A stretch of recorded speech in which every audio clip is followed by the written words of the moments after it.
Good morning. Good morning. I hope you can hear me. Good morning. Good morning. Good morning. Good morning. It's really different because when I'm in the car, the sound comes right on. But when I'm in the house, I have to kind of delay it a little bit. But I want to say good morning to CDP, Creative Queen, Queen 5050. What's up, Ida? What's up, JLC 87? It's good to see you. Um, First of all, you all, I am here because my other half was not feeling well. So I had to stay with him. Hopefully, he's getting better. So had to be here. And so, yeah, I didn't come on like I usually come on, but yeah, he is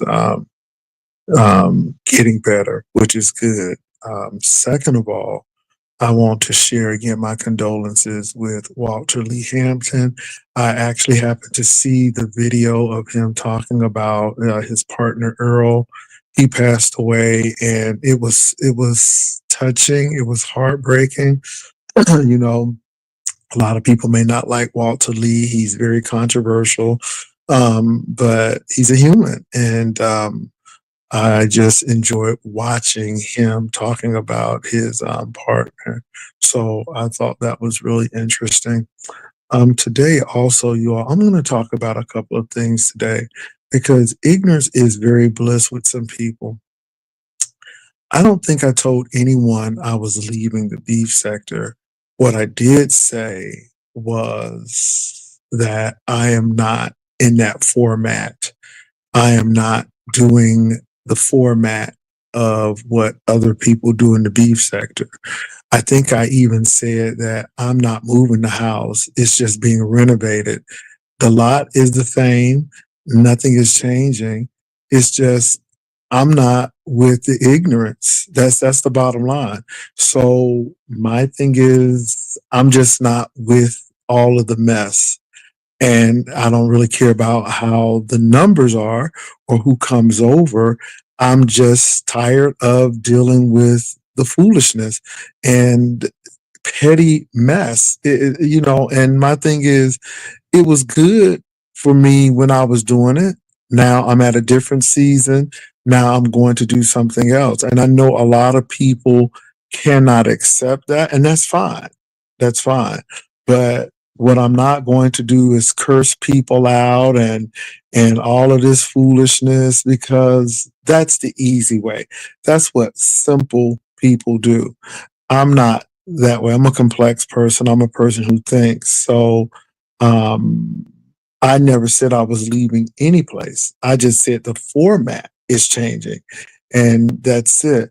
But a lot of people like ignorance, and I guess me, even with the format changing, is bothering a lot of people.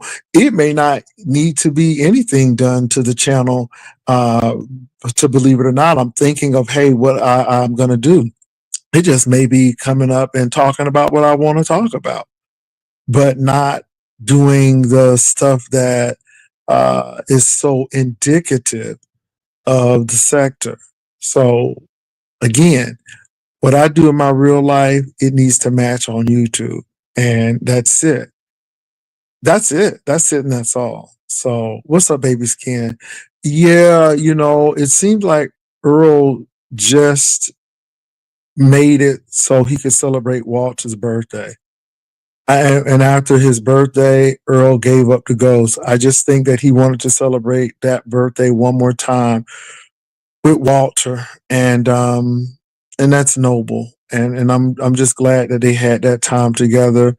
And so we'll see what happens. But Walter's in grief right now. He's grieving, and so I'm just glad that he shared with us the little bit he did. He really didn't have to do that, but I thought it was very fitting and very touching. So yes, you all. I went to go see the lady in the yard, the woman in the yard. You got to go see the movie. It has made some box office records, believe it or not. And the movie is interesting. Let me put it this way. I think that some loose ends could have been tied up. I think the movie could have been better explained. I kind of figured out what it was, My other half thought he knew, and he's really good at, figuring movies out. But um, I actually figured what they were trying to do. We always make it a point when we go to movies, like to look at it carefully to see what's getting ready to happen or what the theme is. And so, um, yeah, yeah. So I really can't get into detail with it because you really need to see the movie. It's not one of those movies that, you can go into detail with, because a little piece can give away the whole movie. So go see that movie. Yeah. So you all, I'm doing extremely well. I just want to make it very clear that I am on. I am not dealing with beef sector issues. So let me explain to you all where I am now. I'm not watching any of these content creators and what's going on. I'm not. I'm totally oblivious to what's happening. That's number one. Number two, um, if things come up that needs to be addressed, I'll address it. And that's it. I addressed an issue last night, and I felt that issue needs to be addressed. And somebody sent me something with that individual's response. I have not watched it, and I'm not going to watch it, because at the end of the day, that's what that individual wants. And I think that it's really about clicks and views, because again, if that individual really wants to speak to me, they have the number. And I think it's kind of frivolous, and I'm not going to honor that, because adult people reach out to adult people and say, hey, this is how I feel. How are you going to be upset with someone and the other person doesn't even know that you're upset and why you're upset? But then you take it upon yourself to go on all of these platforms to broadcast it. And of course, if it weren't for some people on YouTube, I would have known about it in the first place. So right there, that just goes to show me that this is not a genuine offer. And people can find ways to click your link to tell people that they're this and who they are, but then they can't find the time now. And what's really interesting is I found that these two um, female individuals who I've dealt with, they will not click on the link to have a conversation. They'll go all the way around the boat to talk about things, but they won't. And then they try to frame it like I'm the person who has wronged them, but it was never that type of relationship in the first place. Just because I like you and I talk highly of you, that doesn't mean we are genuinely close. That means that I like what you give, I like what you do. And let me say this, there are no friends on YouTube. And if my relationship is transactional on YouTube, it should be. Because what you do when you become non transactional with these people, then they use it to their advantage to spill your tea and talk about your business and all of these things. And we've seen that. I've let one person even get close enough to know a little bit about who my other half is, and you see what they did with that. And they used that for something, and it was so untrue. And I'm like, okay. And so this is why I remain transactional with people on YouTube, very transactional, because at the end of the day, this is what people will do. And this is why I say there are no friends on YouTube. There is a caveat. If you do have friends on YouTube, then everybody should know about it. You should know about it, and you move on. So I've always said that. So I don't understand why people are acting like we had such a close, tight relationship where I was calling and all of this and family reunions and bar mitzvahs and no, we didn't do that. We didn't do that. It was, hey, how you doing? Hey, are you coming? Would you like to meet? Yes. Hey, we met. We had a good time, so on and so forth. So I just look at the situations and it goes to show you how people are. And one thing I do want people to take away are the lessons that you can learn from how people do things to gain traction or to get people's eyes on them. And what the bottom line is, we want Jay to fight with us. We want him to go after us because we know that it will garner this. And what's happening, you all, is that's not happening. That's not happening. And people don't know how to deal with people not fighting with them and giving them that energy and that strife and fighting fire with fire because that's what they're used to. And when you refuse to give people that, then it becomes a bigger problem and they become even more agitated because, truth be told, they're not getting what they want, which is that fight. They're not getting what they want, or which is that strife. And when you learn how to close the doors to the oven, then it extinguishes that mess. Now, if you think I'm not here to talk, for a coin, you are sadly mistaken. But my thing is, there's a different way to do things. And I don't have to follow the path of the typical. I did what I did when I was in the beef sector, had a great time doing it, enjoyed it very much. But there is a season and a time to move on. So I just wanted to be clear with that because a lot of people talking about ooh, Jay done left the beef sector. No, no, no, no. I've left the business of the beef sector. I'm no longer involved in what XYZ is doing and who's talking about who's done this with who. I'm not interested in that. Um, However, I'm talking about things that are closely related to me.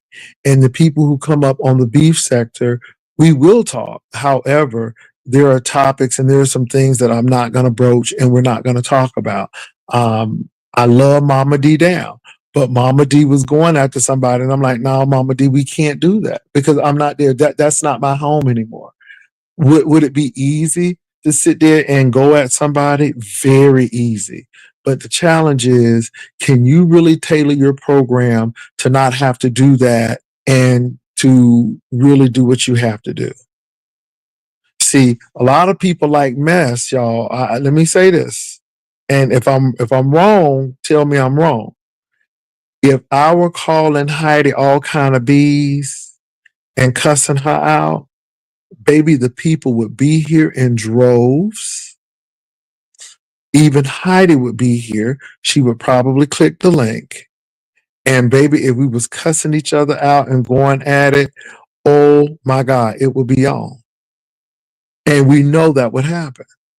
But since that's not happening, it's not of interest because we really don't really want to sit down and have a really serious conversation of how this came about because it may make somebody look a little petty and a little immature.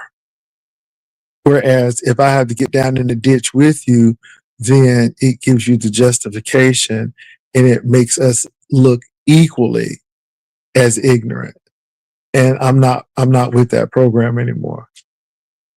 So I'm just telling it. I mean, now you all may think it could be wrong. It could be wrong in your eyes, but that's how I feel about it. Anyway, so you all, um, I am, I'm a little, how should I put it today? I am a little disappointed. First of all, though, my other half was not feeling well today, you all. So, we were supposed to go to the Poteet Strawberry Festival. So, some say go on Saturday, but that's okay. But depending on how he's feeling, we may or may not go. But I just want to make sure he's feeling better, and I'm here, and that's a sacrifice because let me tell you something. He pulled out the stops on my birthday, and he pulls out the stops all the time. So it's nothing for me to say. Okay, I'm not gonna lie. I'm disappointed because I do want to go to the Poteet Strawberry Festival, but not at the risk of him even getting, sicker by going. So you got to do what you got to do sometimes. So anyway, yesterday was really interesting. We had the homophobic people clicking on links, and I guess again because I wouldn't engage ignorance, that person got mad. And let me tell y'all something: stop engaging ignorance. Stop engaging people who are just not going to do any better, and they're not going to try to do anything to learn.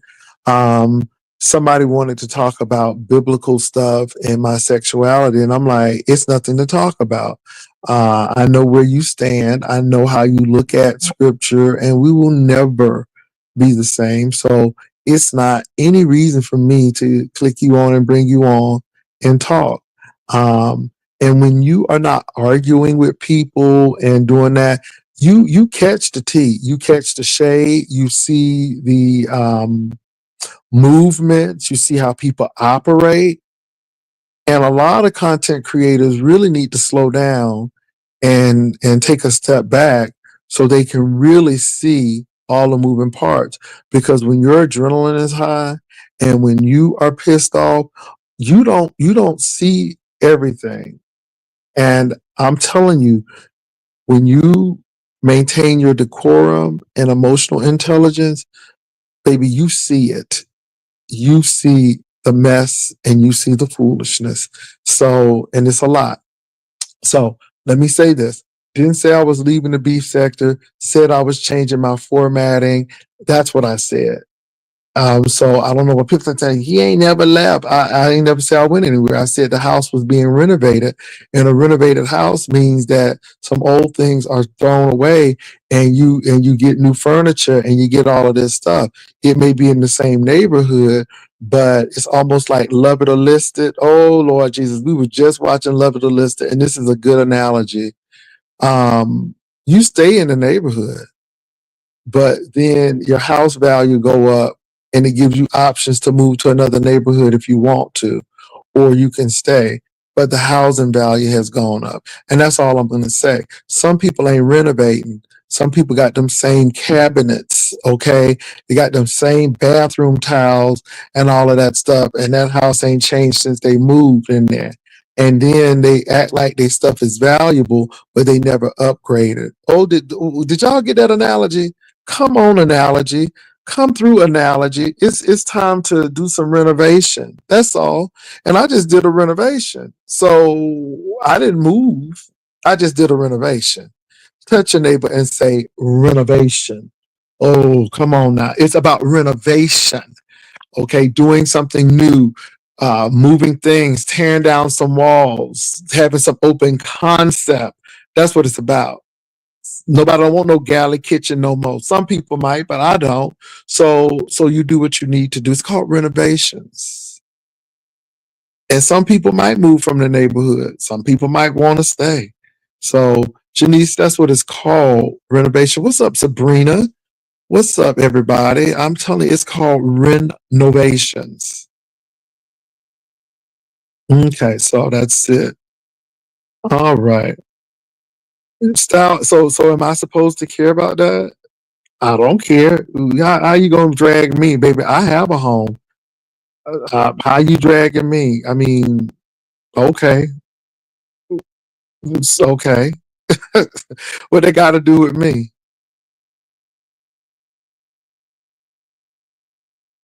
I mean, I just think it's really funny, and that's the mindset of people because what they want you to do is go and hear what she has to say. Um, when has Tracy not dragged me? But I'm good. I'm good. I don't have to talk about her. I really don't. Some people have to talk about me to get their content. I don't. And I want y'all to catch this and catch the people. And some of these people are so low vibrational, but just catch it. Oh, oh, Teresa dragging you. Okay. I mean, and the point is, what is she dragging? What is she dragging, Style? I'm really interested. What is she dragging? Tell me, because I haven't watched her. So tell me what's she dragging? What is she dragging? I just think it's funny. What is she dragging? All that is saying, I want your attention, Jay Wilson. Jay Wilson, I want your attention.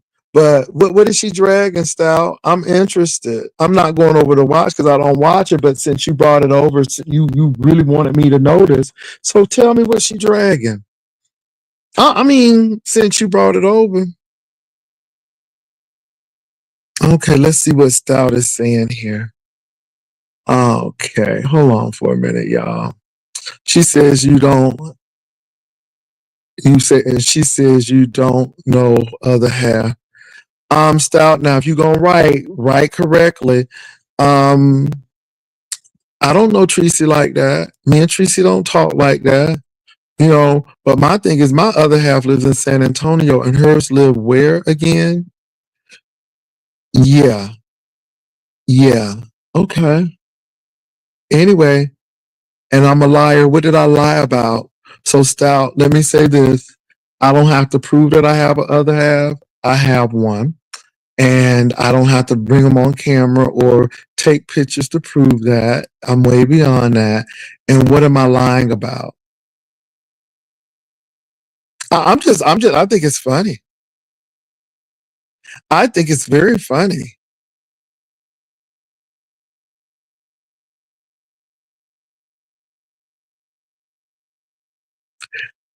It's crazy how people that beg, borrow, sleep with strangers don't take care of their kids. Look, baby, I'm keeping my mouth shut. I'm keeping my mouth shut. I really am. Because again, I'm listening to this and I'm like, okay, Mebo, Bebo, yeah, it's in there. So yeah. So Stout, that's the only thing she said. Okay, so I mean, what am I supposed to do with that? I just think it's funny. I just think it's funny.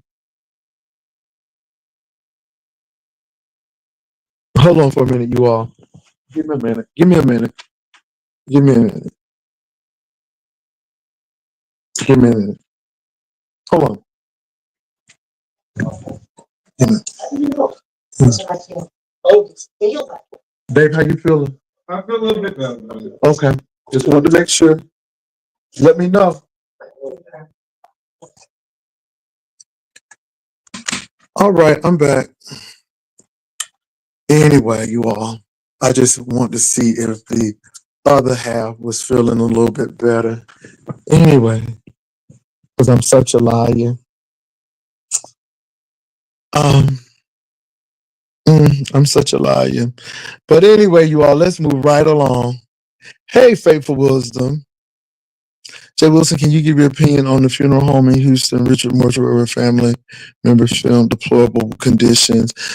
Faithful Wisdom, I didn't see that, but I'm going to tell you what, I know they had a situation like that in Jacksonville and it was terrible. And this is why people really need to know where their people are going. So, yeah, it is crazy. Yeah. Yeah. A lot of people need to lose their funeral license, but yeah. Um,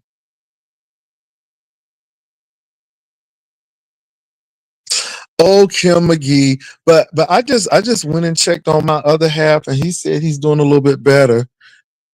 So yeah, I'm just you look, y'all. I'm laughing. I am laughing because if that's the only thing that I'm getting, I was gonna send that to you. Okay, if that's the only thing that I'm getting dragged about, then I think that's frivolous, and I think it's silly. I think it's silly. But you all, it is what it is. People are very transactional.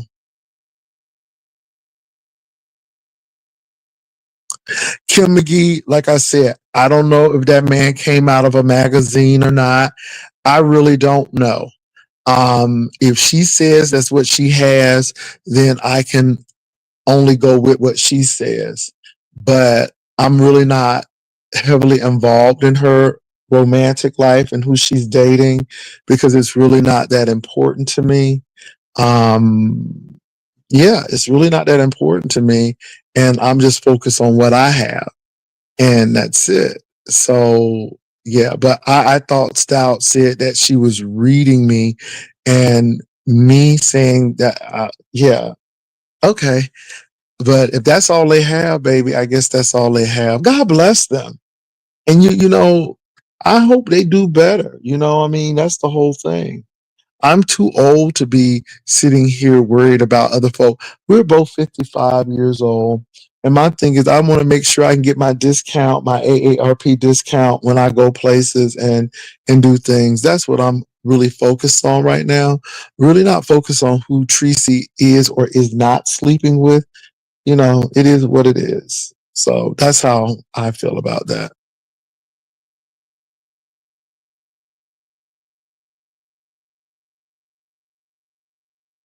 Yeah, Fateful Wisdom. I got to check it out. It sounds really bad. It really sounds bad. They've had many instances of this kind of stuff, even in Jacksonville. Oh, she stopped speaking to y'all because y'all come over here. Isn't that sad? Isn't that now? If you're telling the truth, Kim, that's sad because you're a subscriber. So anyway, Mebo Bebo, go ahead and watch the video from yesterday. I kind of explained it all. I've explained what was going on, and it's really not that big. But yeah, I explained it in the last video. So go back and check the last video. So yeah, Trump doctor released his medical checkup last night. Oh Lord, that's another thing. Um, in excellent condition. What a joke. No, no, the man is not in excellent condition. So yeah. Hillary of Love It Enlisted after 19 seasons decide that, hey, it's time to hang it up. It's time to move on. So even Hillary, as successful as she was on Love It or Listed, has decided to move on. And that's what people do. Then why you would try to go after somebody else's man? You have a man moving right along. Hey, what's Ron coming? What? Hey, Pastor, why that woman? Um, Fridgenat, you have to ask that woman. You have to ask that woman. I explained that in my last video. So you all need to ask these people because I'm just as oblivious as you are. So you have to ask them. I really couldn't tell you. Yeah, Hillary is giving it up. After 19 seasons, she said the time has come to move along. And I get it, Hillary. I'm not love it or listed, and I'm not making no love it or listed money. But I do understand that sometimes you just got to do something different. And Hillary is ready to do something different. So bravo for her. So I want to just give a shout out to Hillary. And I'm glad she's doing what she needs to do. Yeah, y'all gotta realize that people need content. And I never spark mess with folk that, I don't have issues with. I just think it's content. I think people need something. I think people really want to argue. I think because of this new formatting, the people just want to take me out of that. I never said I left the beef sector. I just said the formatting has changed. There's been renovations and there's some things that I will not do because I think now what I do in my private life at this particular point and juncture in my life needs to reflect what I do on YouTube. And yeah, and I'm not a one trick pony. And I don't have to do all of those things to get an audience. I think that's why. And I think because I have changed the formatting, that has made more people more intrigued and prone to want to holler and say things more than anything. No, I have not. I have not, Brenda Joe, and I think she has my number. And when she's ready to call, or she's ready to email, I am open to hear her her complaints if there are any. Yes.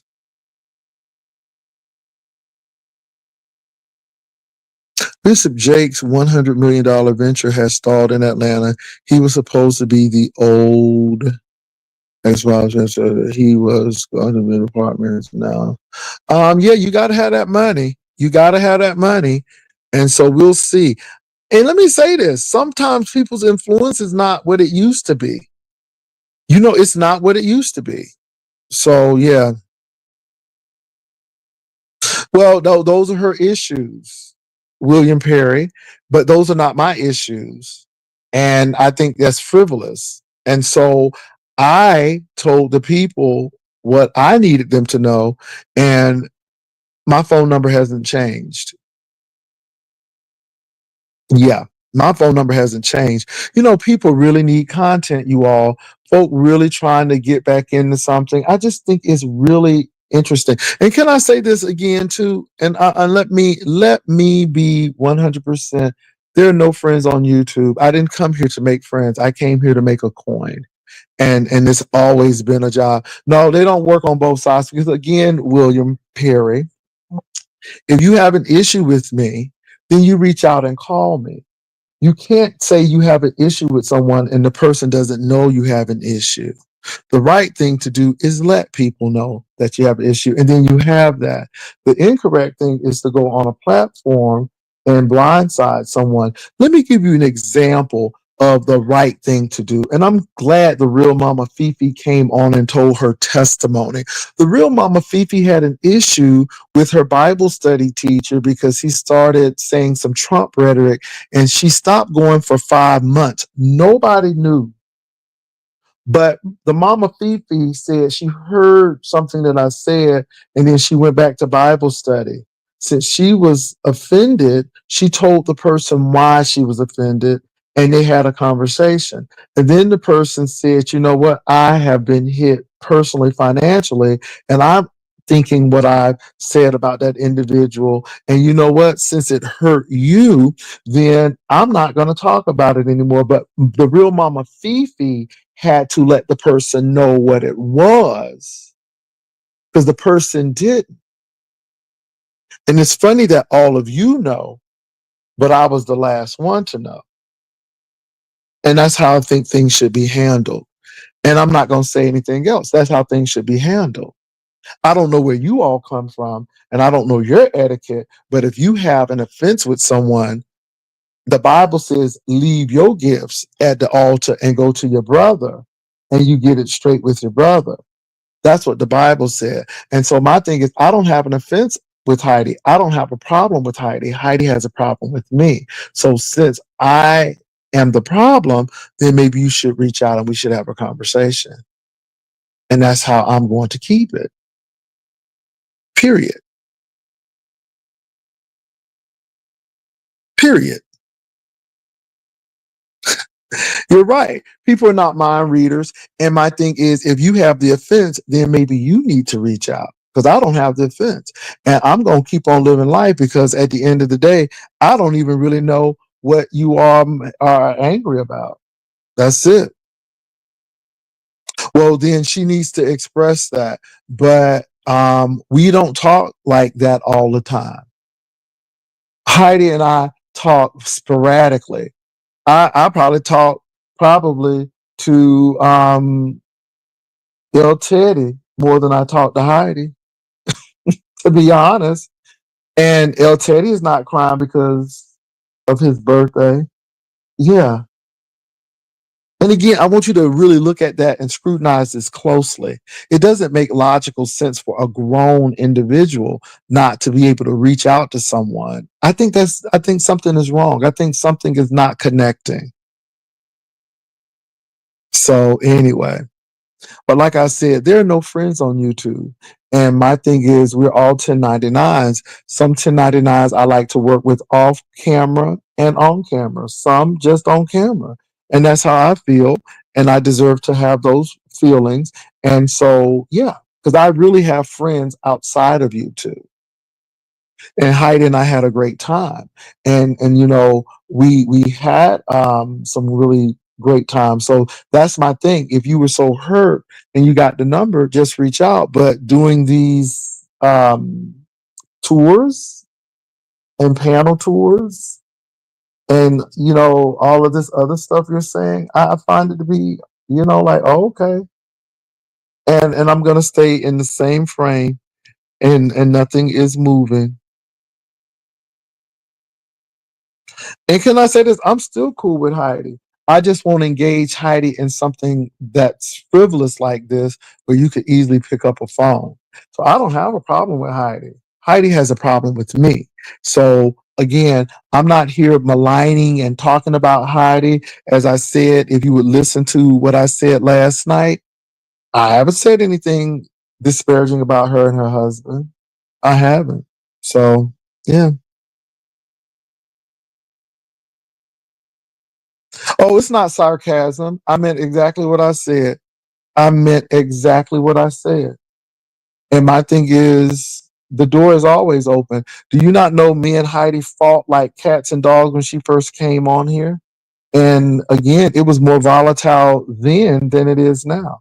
So yeah, but you know what? This is the thing. Since you all don't know Heidi and I relationship and the extent of it, I think you're only guessing. And my thing is, you all seem very worried and concerned about it. So maybe you need to really talk to Heidi about it and see where she is, because I'm not really concerned about it. I really am not.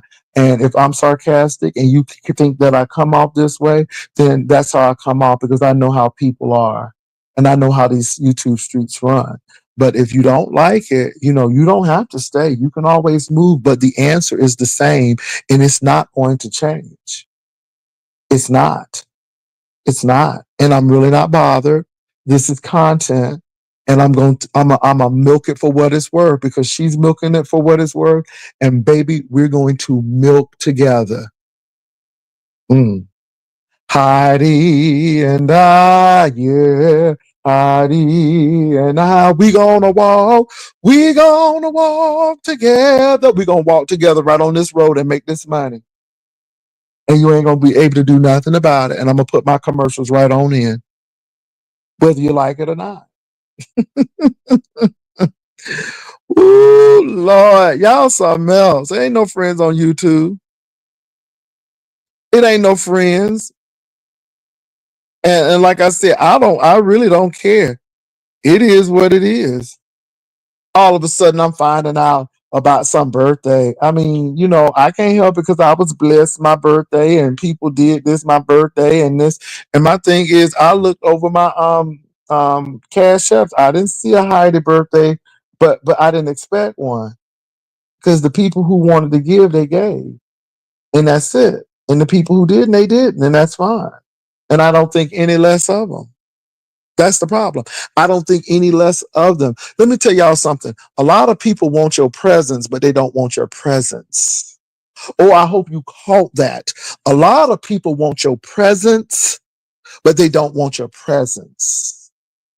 They want you, they want for what you can give them, but they really don't want you to be in their midst. And that's okay. And it's all good.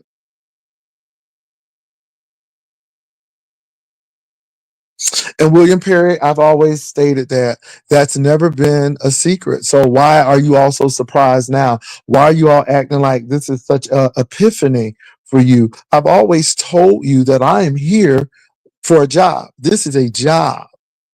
This is it. This is a job. I like doing this job. It's an easy job. It was real easy because I could just cuss folk out and move on. But there's deeper things to this. But I hope you learn a lesson, because if somebody tells you who they are, then you need to believe them. But one thing I have not done in my making a coin is said disparaging things about her, her husband, or her child. It has always been above board. And I will always say that Heidi has been a really nice person and nothing has changed.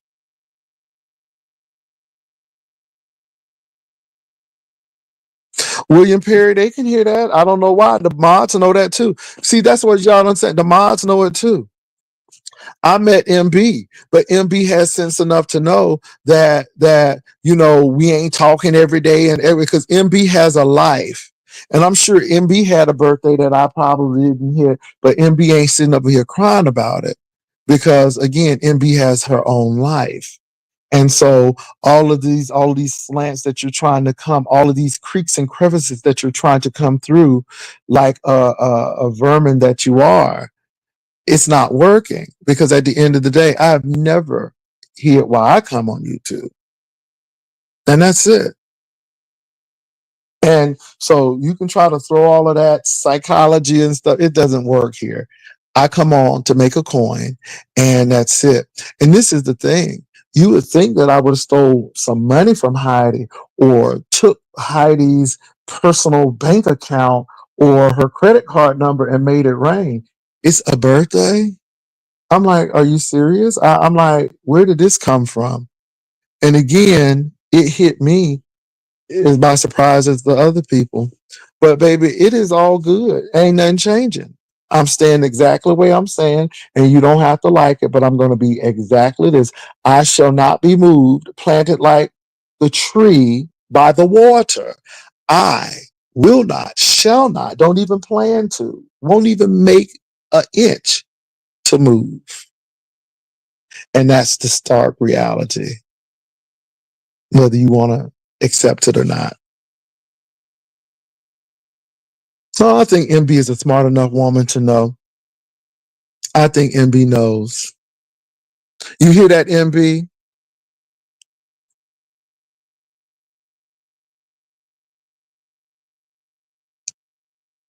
Exactly, MB. That's the whole thing.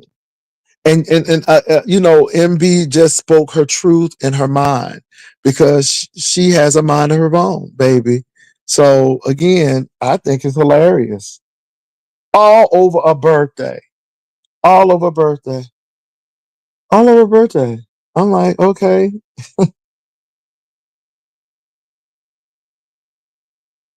all over a birthday. Anyway, I just see how you people try to work. It's funny to me. I think it's laughable. I think it's laughable. And I'm finding out that when you don't use vitriol and when you don't curse people out and when you have time to really analyze what these people are doing and when you respond to it, they get really upset then because they really want you to feel some kind of way. And I don't. I don't.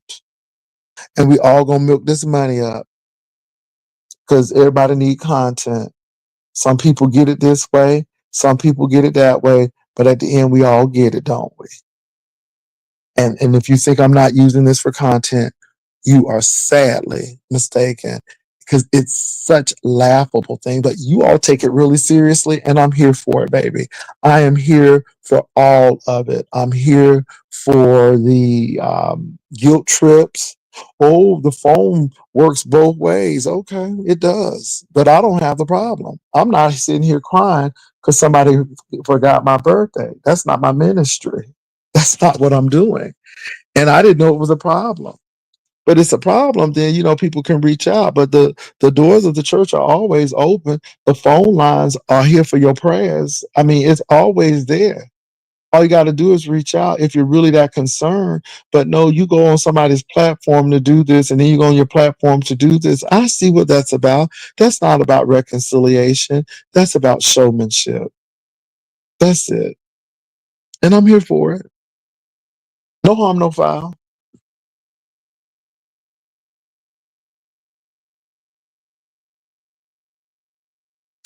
Come on, JLC. But it is what it is. And I'm like, well, yeah, what's the problem?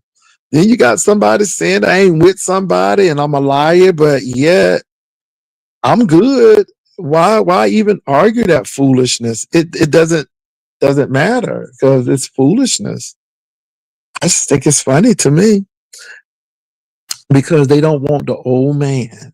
with nobody. I'm supposed to be lonely in that big old house by myself. And I'm supposed to be lonely. Child, let me tell you something. If if I were not to be with somebody tomorrow, I would have somebody on my door the next day. Catch. You may not think I'm sexy, but baby, I'm sexy. You may not think I'm all of that, but somebody does. And see, that's the whole thing. Oh, he's so arrogant. No, I'm very confident. And I don't need validation from people. I don't need anyone to analyze me to tell me I'm a 10 or whatever, because I know who I am and I walk in it. And that's the problem. Some of you all are so insecure, you don't know how to walk in it, busy looking at me, and you should be really focusing on self. And I think that's the big thing. But anyway, who am I? Who am I? Keep on doing what you're doing. And I'm going to keep on doing what I'm doing. I'm enjoying this. I don't know what this is. I don't know what I have stumbled into, but I think I have stumbled into anti intellectualism. I think I have stumbled into insecurity, masking itself as security to attack others, to make them feel secure. I think I've stumbled onto a lot of things. And I think, audience, that we're going to see a lot of things come out of people because you won't do what they do and you won't get in the mud with them. And it really pisses them off. It pisses them off when you refuse to argue because you know the argument is very, very asinine and ignorant, and you really won't go there, but that's what they want you to do. And when you're not cursing and calling them out, but just calling it like it is, oh, it bothers these people. And I just think it is really funny to me. I think it's very hilarious to me. You know, I'm not, and I'm still not saying anything, but people always claim that you don't support them. Baby, when people were tearing folk down because of a cruise and the amount of people who did not show up, and they went there, I didn't say not a word. Because my thing is, at the end of the day, at least you went on the cruise. A lot of people aren't going on the cruise. Oh yes, yes, baby.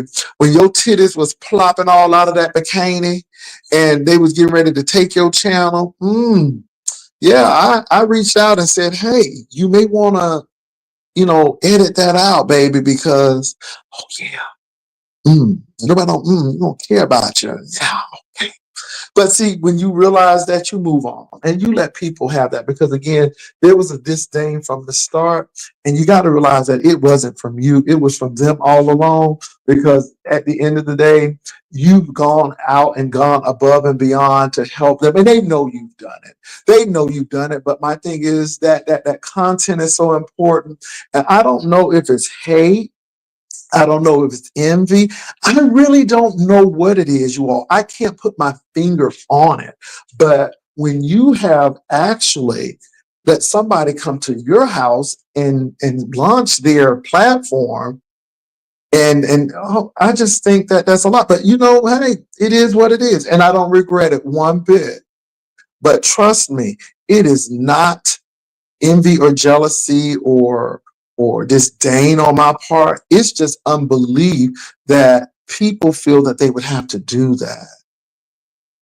And it's almost like they really want to fight because, again, it brings up the numbers, and people say, oh, you do anything for a coin. But no, I think we're really finding out who really would do anything for a coin. What are your thoughts on that? I'm just asking. I'll go on mute.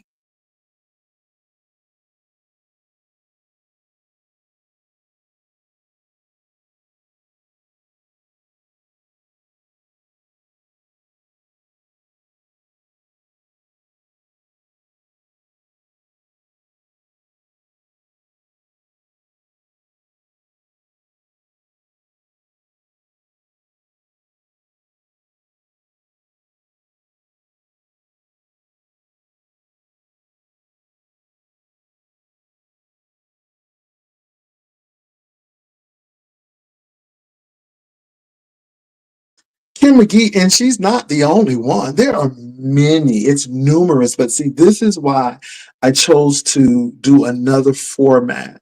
Even if I have to address someone, there are ways to address people without having to do what they usually do, because that's very easy. It's very easy. It's very easy to use small words. It's very easy to, you know, get down to that level, but and so I just think that's where people are. I look at it and I laugh and everything. Oh, you ain't left the beef sector. I never said I was leaving the beef sector. I just left the formatting of the beef sector. I just left the language and the lingo of the beef sector. We're in a renovated sector where we don't even have to be. We have conversations. We try to get solutions. Either you're part of the problem or part of the solution. And I think a lot of people just like to be part of the problem. They don't want no solution. Long as there's strife, there is content. So that's what they do. They don't want no solution. They don't want any peace. They want mess. That's what they like. And don't get me wrong, it was good for a season, but there's a new season.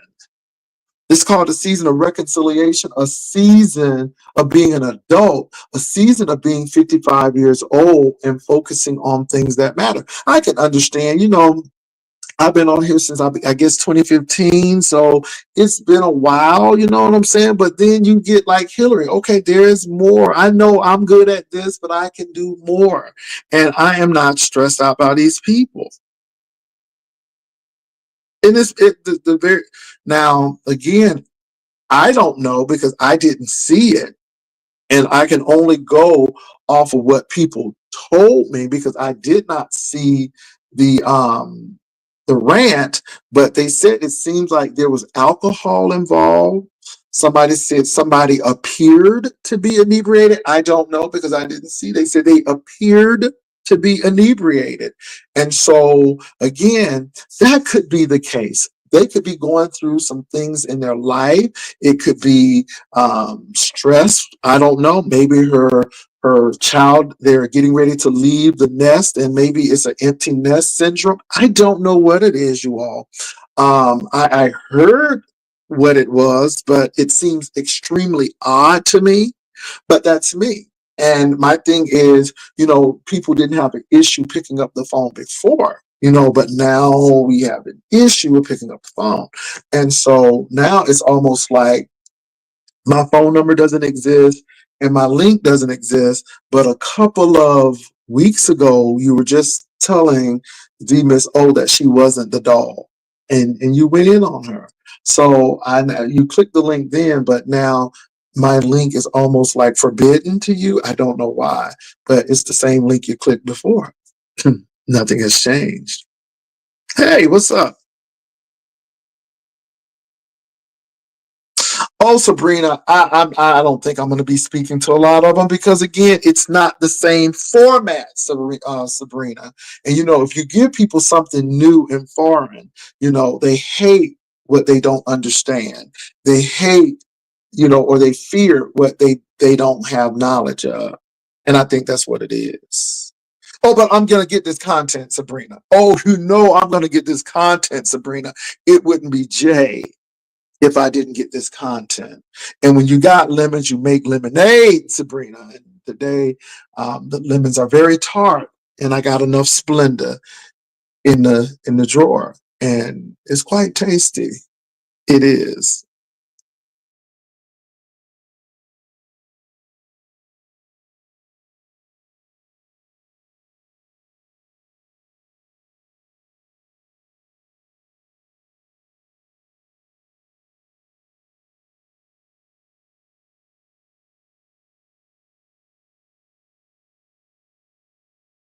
And I'm very confused of people wanting you to call. I'm like, why should I call? I don't have the problem. I'm not the one on here complaining. I'm just making my coin. I'm just sitting here talking about it because I think it's really weird. But baby, I'm gonna go with the weirdness, and it seems like the people are intrigued by the weirdness, and so I'm gonna give the people what they want in reason. But it seems so weird, very weird to me. So. Mhm.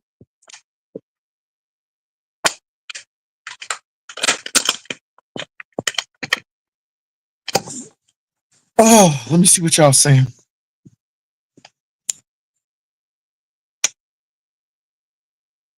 Oh, Pandora, we don't know what the new format is. It's just not what it's not. So the thing is, the new format is anything that you don't have to drag somebody, curse them out, or denigrate them. That's, I guess, I don't know what it is, Sabrina or Pandora, but I'm going to float with it. I'm floating with it until something really solid comes along. It's almost like the Who Moved My Cheese series. Cheese is somewhere around here, but we can't stay in the same place because that's old cheese and it's running out. So I'm just looking at new nuggets of cheese until I come to Cheese Station D, baby. Ooh, and even at Cheese Station D, you're gonna have to run to find some new cheese. Hello, somebody. Come on, who moved my cheese? Come on, who moved my cheese? Okay, it's a who moved my cheese scenario. Mm. I feel it in my spirit. Who moved my cheese? Mm, who moved it? Who moved it? Who moved my cheese? Mm, mm, mm, mm. So that's where I am. I can't tell you what I can't tell you if I'm coming or going, but I know what I'm not getting ready to continue to do. I'm not going to stay at the place where the cheese is dwindling and everybody's fighting over these little morsels of cheese. It's time to move on. So, Pandora, I hope that answers your question. That's where I am, baby. Oh, what's going on with crazy people in Pandora? Wow, what's going on? What's really happening? Mm.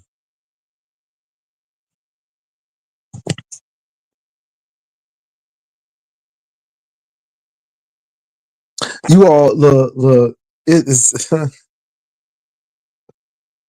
This is hilarious. I think this is so funny, and people so vested. They so invested. Well, you can ask every day. You'll probably get the same answer, but it's all good, baby. We keep on. We gonna keep on doing what we doing until we land on some land, baby. We gonna do what we gotta do. Hmm. We gonna hit Bermuda until we get to the United States where North Carolina is, and we gonna be all right. Pandora, if that's how you say it is what it is. But we thank you for coming over because even without no content, I'm still here and there's still 200 people. I'm still Jay Wilson. And what? Am I supposed to feel some kind of way because of this? But the reality is, at the end of the day, I got something much, much, much, much superior going on outside of YouTube. But I'm glad that I can still be on. That's what I got to say, Pandora. I feel really good. Sometimes it's good not to know where you're going. You just do what you got to do and rely on the confidence that you can speak and that you can focus and you can continue to do what you got to do. And I really don't take criticism for somebody who's never been on a platform or shown their face or even never did a vlog, at least a successful one. So I don't take offense. I love you too, Pandora. Anyway, what was that? There was an Earl Carter speaking at GEI Church this morning. I don't know what that church is. Mm.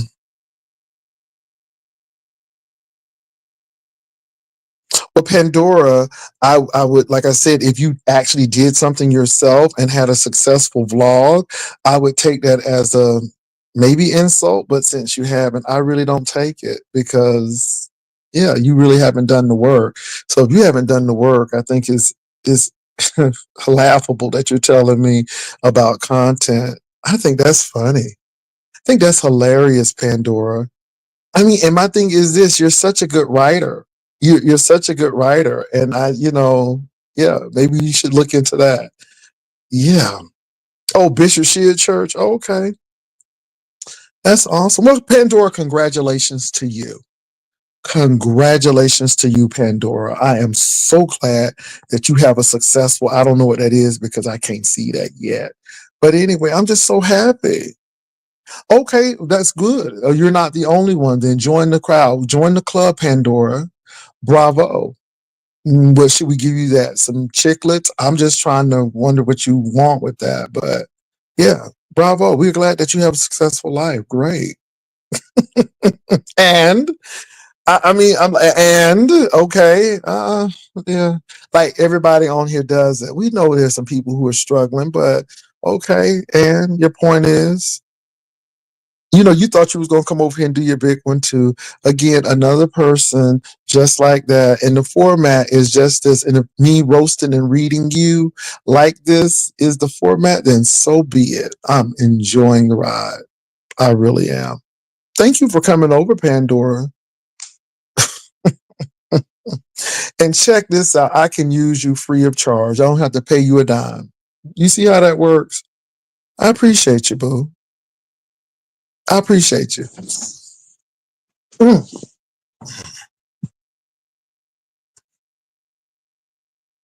Oh, Sabrina, no need to argue with people while they're here. I mean, we welcome this foolishness. We welcome these shenanigans. We welcome this kind of carrying on. This content.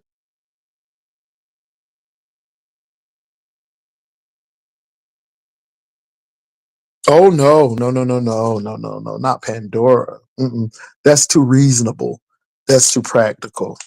Pandora's a little bit more complex. Mm. Thank you, Pandora. I appreciate it. Okay.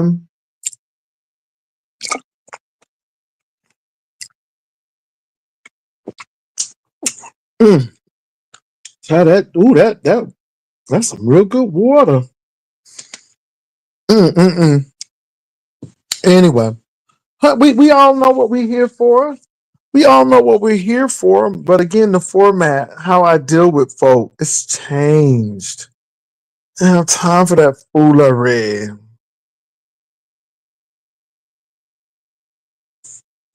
Mm-mm.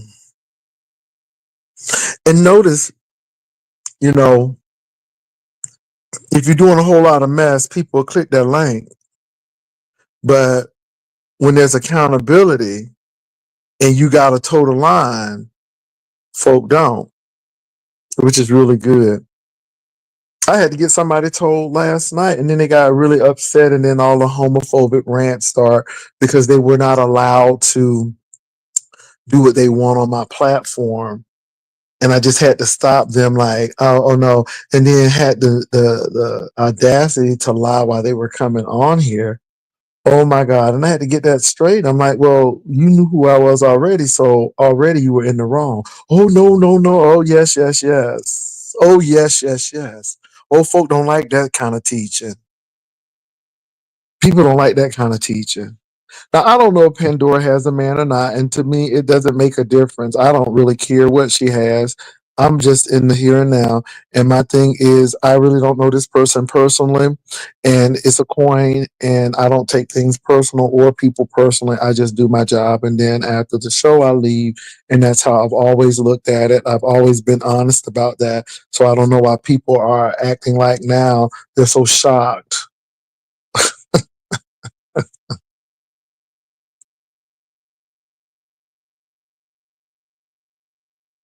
Come on.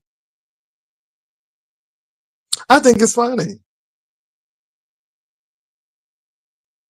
I thought y'all was friends. Mm-mm. Mm-mm. Friends for what? Mm-mm. Let me see who this is. Okay, let me put my banner up, or it may be somebody typing in the back. Okay, it's William Carruthers. Mr. Carruthers, how are you doing? Oh, just fine, Jay Wilson. How are you, sir, this I'm morning? doing very well. Thank you for asking. Okay, I was just wondering. You said changing your formats and everything. I was going to give you something to talk about. You're getting to be older. I am older. Mm-hmm. Why not talk about men's health issues? Even though we're on different sides of the spectrum, we both have things that men go through health wise.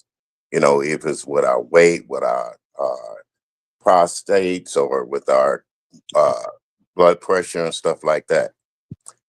We should have an interesting conversation with men about taking care of ourselves, staying in shape, and doing the right things.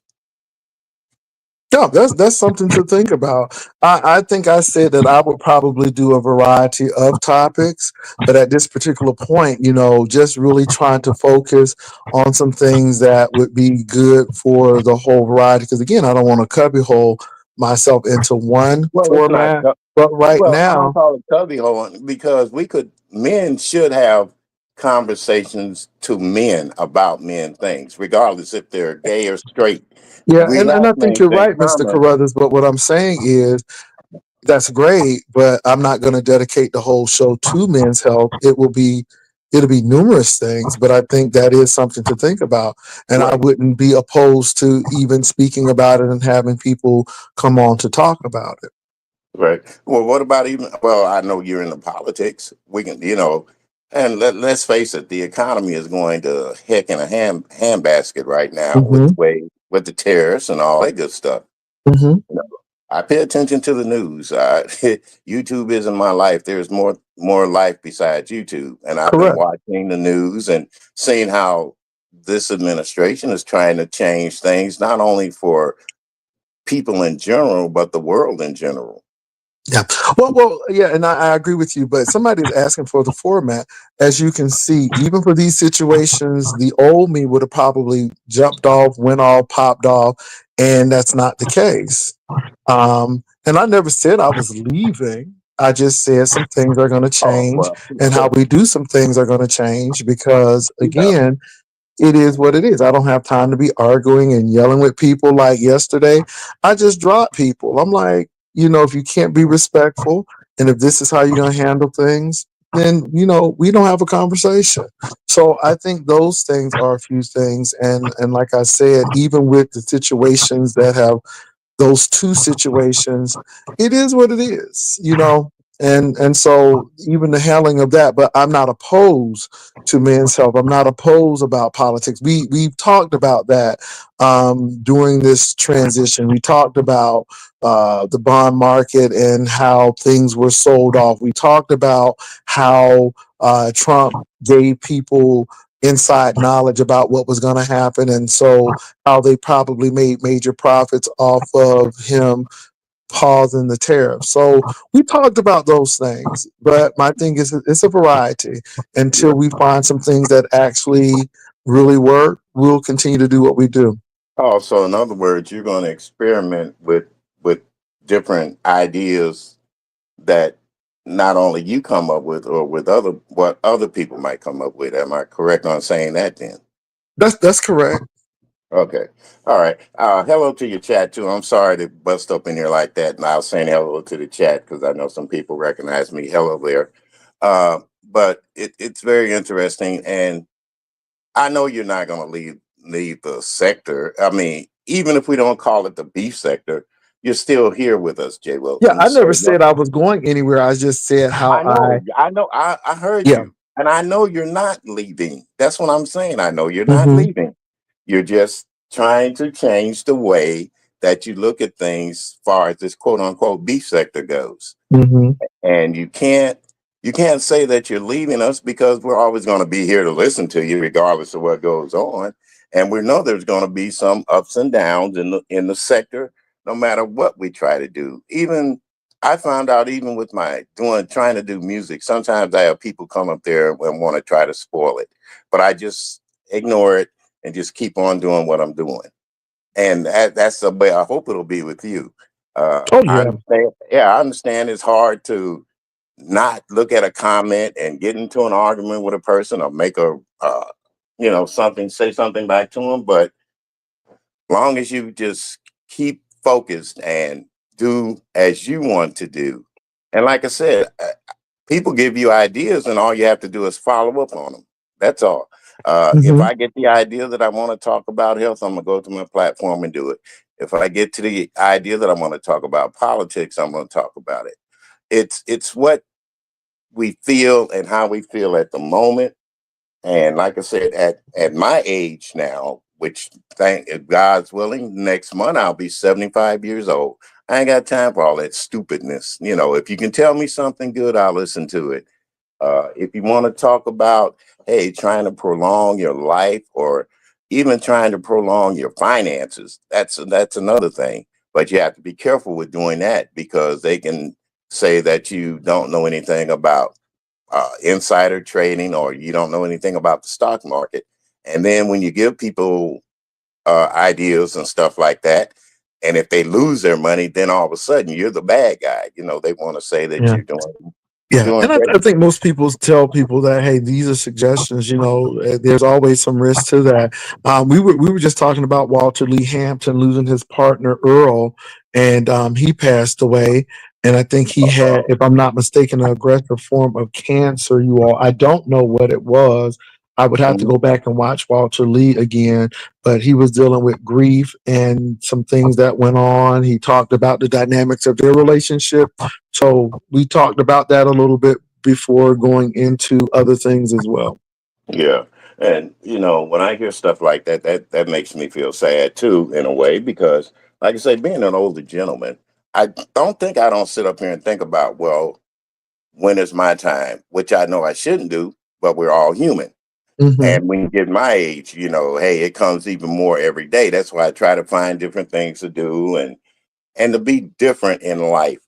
Continue enjoying myself and having fun, but yet not forgetting that there is a God and He has written in the book our date and time. We don't know when or where, but there is a time for us. And when somebody passes away, the only thing I can say is God gave them their wings. Now, in some cases, we have to admit that the God didn't give them their wings. The devil got them. You see what I'm saying? But I can't even say that, Mr. Williams, because I don't know how people leave, and you never know who said, "Well, God forgive me," and well, I've done. We just don't know.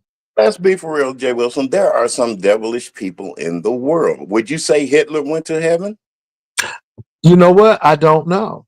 Well, And I mean, I know what he did and all according of to that stuff. But history, see, this yeah. is why I say, Mr. Williams, this is why I really say that things are personal, and you know, I have my beliefs, and everybody Mhm. has their different beliefs and their different That's true. dogma. Yeah. I think he was a really awful person and a self-hating person, knowing that he was half Jewish himself. But my Right. thing is, God separate wheat from the tares. Now, I mean, I can have a thought that he may not have made it, but I'm to the point now where I want to make sure that I focus on me to make sure of that. And Yeah. that's why I've been telling people all along. I don't question people's salvation. I don't question if somebody did XYZ, because I don't separate wheat from the tares. I just want to make sure that I focus on what I need to do. And it we could assume by the Hmm. work that Hitler did and all of these things that he did, that it would be highly unlikely. But at the end of the day, I wasn't there at his last moments to know what he actually did. Well, I'm just okay. saying, and I'm taking Yeah. it from that And that that goes, and mind see, point. that could start a conversation right there. Is there a heaven or a hell? Now, we want to believe that everybody goes to heaven, but when they do hellish things here on earth, are they being forgiven for that? Because I don't think God can forgive a man or a woman for murdering a baby or an infant. You see what I'm saying? And it's like you said, it's your beliefs and your thoughts, but the the idea of it happening that way, then we all might as well go out there and do some effed up things to people in their lives and thinking we're going to go to heaven. Well, like I said, people do their things, but this is why I let people live according, now like I said, what he did was wrong. What he did to those people were wrong. And I'm sure that, he paid a price even before, I mean, during the time of them trying to find him. But at the end of the day, yeah. And heaven, hell, all of those things, intermediate state, where are you when you die, all of those things are interesting, and people have their different concepts on it. And that's why I'm like, okay, like I said, Right. I don't question people's salvation. I don't, because my thing is that at the end of the day, God will do the final judging. I'm not going to be there. I'm going to be making sure that I stand for myself. and no one will be able to stand before me to say, "Hey, you did this, this, and this," because everybody will have to, do that alone. And even with that, I ask people questions. I'm like, I never understood how throws all of your sins in the sea of forgiveness and all of this stuff, but yet He gonna bring it back to you to say, even though I done covered this in the blood, but let me show you. Because even with that, I think that those judgment things are for people who may not have received in my context the love Mhm, of Christ, and mhm. the feast will be for those people who have. I mean, it's really interesting, but like I said, everybody has their dogma, their beliefs, and we're in a nation of freedom where people can have it, and I'm not mad if they do. All right. You have another guest there. I'll let them Oh, speak this as is well. Mama D. This is Hey, Mama D. What's Mama up, Mama D. D? Good, Good good morning, morning. How y'all sweetheart. doing? All right. I heard you last night, this morning, rather. You heard me cutting up? Oh, yeah. No, you weren't cutting up, but you were giving me I know I made you laugh, Mr. William. yes, dear. But the You woman had are. the butcher knife for me. Did you hear that? Yes, I heard that story. Oh, I And just said, Craig TG tell me you should have took the knife from the woman. I'm like, how in the hell? I ain't never had a fight in my life. I didn't know nothing about no yeah, taking no and knife then away. yeah, and then when you look back on it, you were a young woman, and then you have to Very thank. young. Yeah, you know that there's a God above that's made you survive up until now. That's what I'm saying. Yeah, How can people because not believe? she was drunk and thought that I was walking down the aisle with the groom, I guess. But no, I was telling her I was a bridesmaid, and the woman wasn't invited to the wedding who he was dating, and I didn't know because his sister told me he didn't have a girlfriend. Yeah, So yeah. I flew away to South Carolina with them for the wedding. Come to find out the woman was there waiting on, some trouble I didn't know. And I'm in they asked me to put a wedding gift up. I went put that up, and here come that woman with a big old butcher knife. She didn't well, want him, she wanted to cut me up though. thank the Lord that things And that worked out. man got drunk and was looking for the bathroom, and he had come in the Mhm. wrong room Yeah, looking for the and bathroom. That's what saved my life. He pulled up yeah, backwards see, to it. Yeah, they fell backwards together. yeah, that's what I say. Sometimes drunk can be useful. That's what I say. That's why I said, if you don't believe in the Lord, then you'll believe in him now after Now, that. that is But the no truth, joke, baby. Mr. William, you sound mighty good, Miss W. You know she's a clown sometimes, but she had a special prayer saying, Mr. William, unless it was the Yeah, wrong person. I listen to Dovey too. I listen to a lot of people. Sometimes drop down and let them know I'm listening. Other times I just say hello to people and I just keep it moving. But Mr. And William, the way she was talking, we thought you was on your last leg or last, something. That's why I was praying. well, Dovey was doing. I I said, think she was having Miss W morning ain't nothing prayer. but a clown.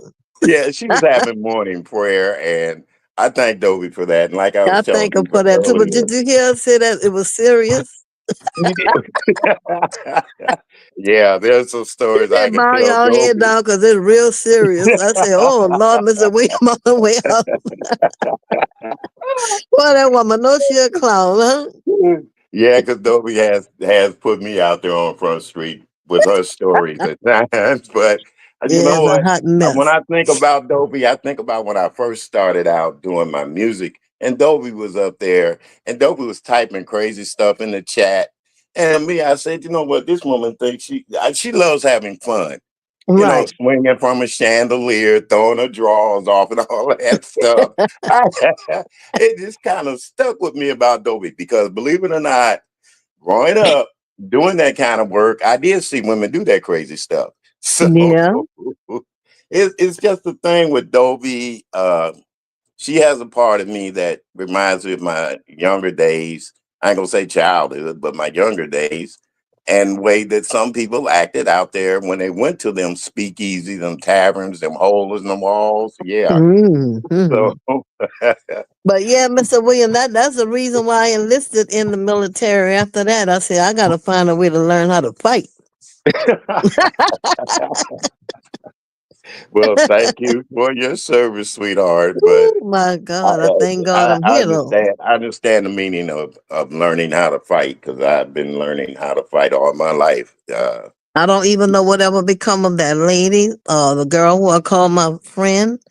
I Hmm. called her and told her that she almost got me, unalive, and I never spoke to her again because I mean, once you try to take my life away from me, I Yeah, don't have any dealings with you at all. I mean, right. that's And a like you that's a said, end. you never know what you listen to somebody and you do them a favor, and then it turns around and turns on you. I That's like I think she said. did that because she may not.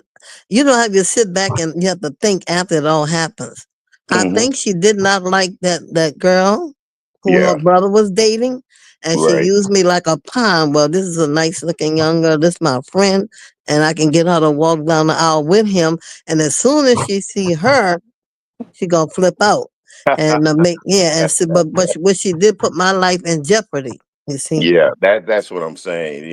If you know somebody's crazy, why put them in the same room with them? That's my point. Well, come to Yeah. find out the reason why the lady did flip out because they put her out the wedding. Oh my goodness. So Oh, that made the woman turn psycho well, no, what made her turn psycho was that man, like you said, walking down the aisle with you, and with another lady. she thought, Yeah, yeah, yeah, she thought you were another of his girlfriends, not a new probably girlfriend. so. I had just met him when I flew But out trust there. me, Yeah, I've been in that situation. I'm a man, and I know men. They can say we can't make women jealous, but boy, oh yes, we can. Oh yes, we can. yeah, yeah. So, but Oh it's well, so it's good to glad be to amongst the hear you, living. Mama D. It's so glad to hear you, Mama Mr. D. William, I'm I gonna come do. and see you here. Okay, dear. I'm gonna I'll come and be see there. you. All right, sweetheart. Thank you so very Pastor, much. you hang in there. I know Oh, it's a I little am, rough sweetie. right now, I but am. everything gonna be beautiful. Oh, yes. I'll be 75 next month and three-quarters of a century. And I look at it, hey, I've been here longer than some people been on this earth. So Yes, you I, have. I'm I, right I behind you, thank God baby. for every day. Every day I Yeah. wake up in the morning, I thank him. You I know, just want to wish y'all a beautiful Sunday and you too, dear. God bless you guys. And I'm just having a Hey, wonderful hey, you time know in what I life. remember about you though, Mama D? Not trying to bring up nothing bad, but you remember the Halloween stuff when you came up in your outfit and you Yeah, had your hat, the glasses on, was drinking all yeah, that liquor. yeah, yeah, yeah. I gave him a run. I gave him a run for that Yeah, Halloween. Huh? include me, but you still have all that liquor at the house? I'll be doing a lot of stuff, but last year, it wasn't too much fun. It was Yeah. fun, but it wasn't like I used to do. Okay. Yeah, but you are married still, right? Right. See, I have to Yeah. be a little more chill now. Yeah, well, congratulations to you and your husband the best, because He never heard me curse. He almost heard me curse one time, but I had to run in another room. But he's never heard me curse, and I hope that never happens. well, sweetheart, now. Someday, as you say, what's Like that old like song? Pastor said, I had to change my format. Pastor, Yeah, I had but to change my format. you know how we drive in them new cars and they get a flat tire, we'll be cussing. What the heck, boy? I had to go in another direction, Mr. William.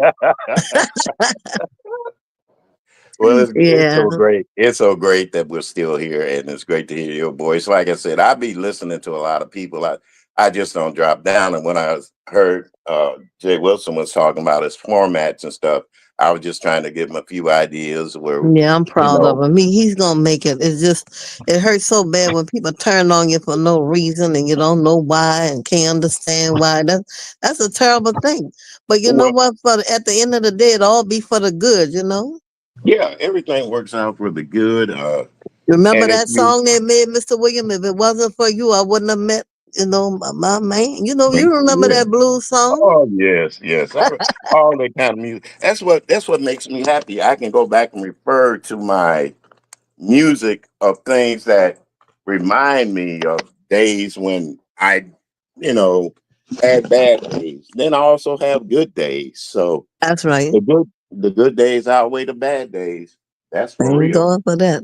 Thank God Well, for that. Pastor, I'm gonna let y'all go, and I'm so glad to hear your voices, and just glad to be amongst the living, and I think Yeah. my smothered chicken gonna come out all right, Pastor. I think Well, my food gonna be all right today. oh, it will be. It will be. But Yeah, you I know, us hope old so. folks know how to cook. Well, some do and some don't. Yeah. As somebody said, I won't complain. That is the truth. I won't complain. That's right. Yeah. Well, So, I All tell right, you, sugar. Y'all I'm have a so blessed glad day, that y'all Pastor. doing what y'all doing, and like I Wait a said, minute. Where you been in the store? I had to order. Well, let me say this: the other half is not feeling well, so I ordered food. So we're oh, yeah. okay. I hope he So feels that I better. was doing that. Yeah, Oh the, yeah, I the hope other you half feel that I'm better. not with, because I don't got nobody, Mama D. I'm just lonely. I know. I know. We don't got I'm nobody. just lonely. We don't have nobody with our lonely selves. Yes, we all lonely. That's right. We all No, lonely over here. that's 'Cause good. once you get to that 55 and up, then it's like you lonely. Nobody don't want you You no don't. more. You, in the words Oh, of the balling dash, y'all like two. the B Balling sector dash. people say, you Balling don't got Well, nobody. you know I'm being sarcastic. You know I'm being That's what I know. sarcastic.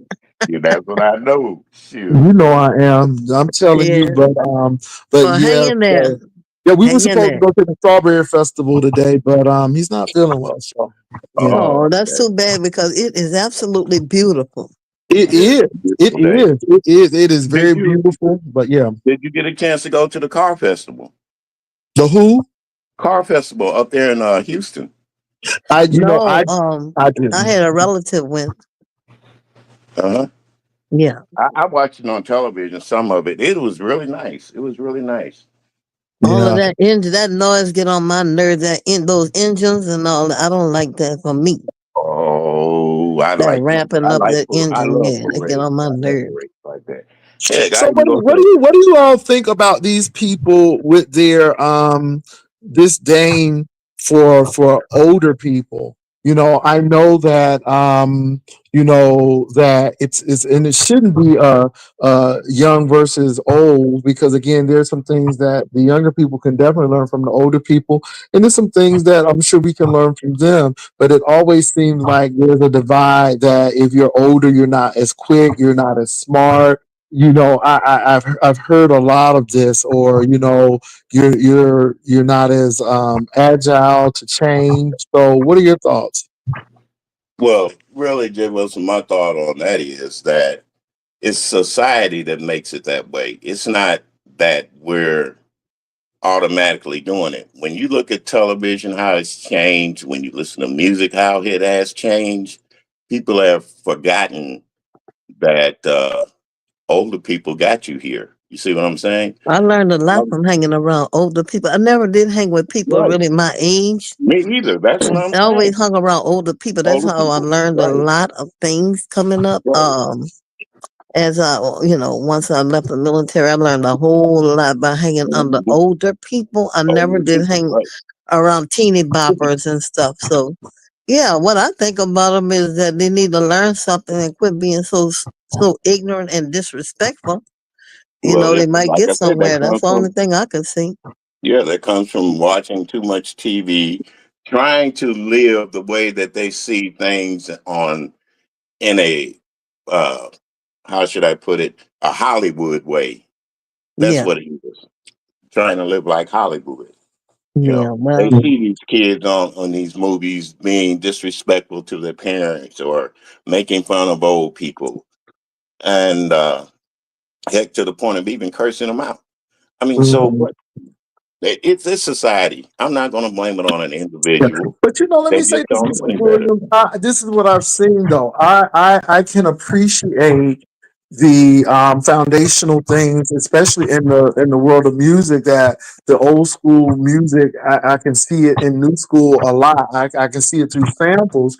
But most of the older people who I see that are young and vibrant and so on and so forth, Hmm. they said that they do that because they hang around younger people. I Oh no, mean, no, no. they find that to be very invigorating, because again, the people who are usually their age, they don't do certain things. They're afraid to do certain things, but they hang with younger people and they feel invigorated. Not to say to pick up all the ways of the younger people, but they stay in tune, they stay fresh by hanging with younger people. What are your thoughts about that? Because I've heard that too. Well, when you mean hanging with younger people, do you mean going out to the clubs with them and all that kind of stuff? No, not so much going out to the clubs, but being in intellectual spaces, seeing how they think, maybe going out to dinner, befriending some people who may be younger than you are.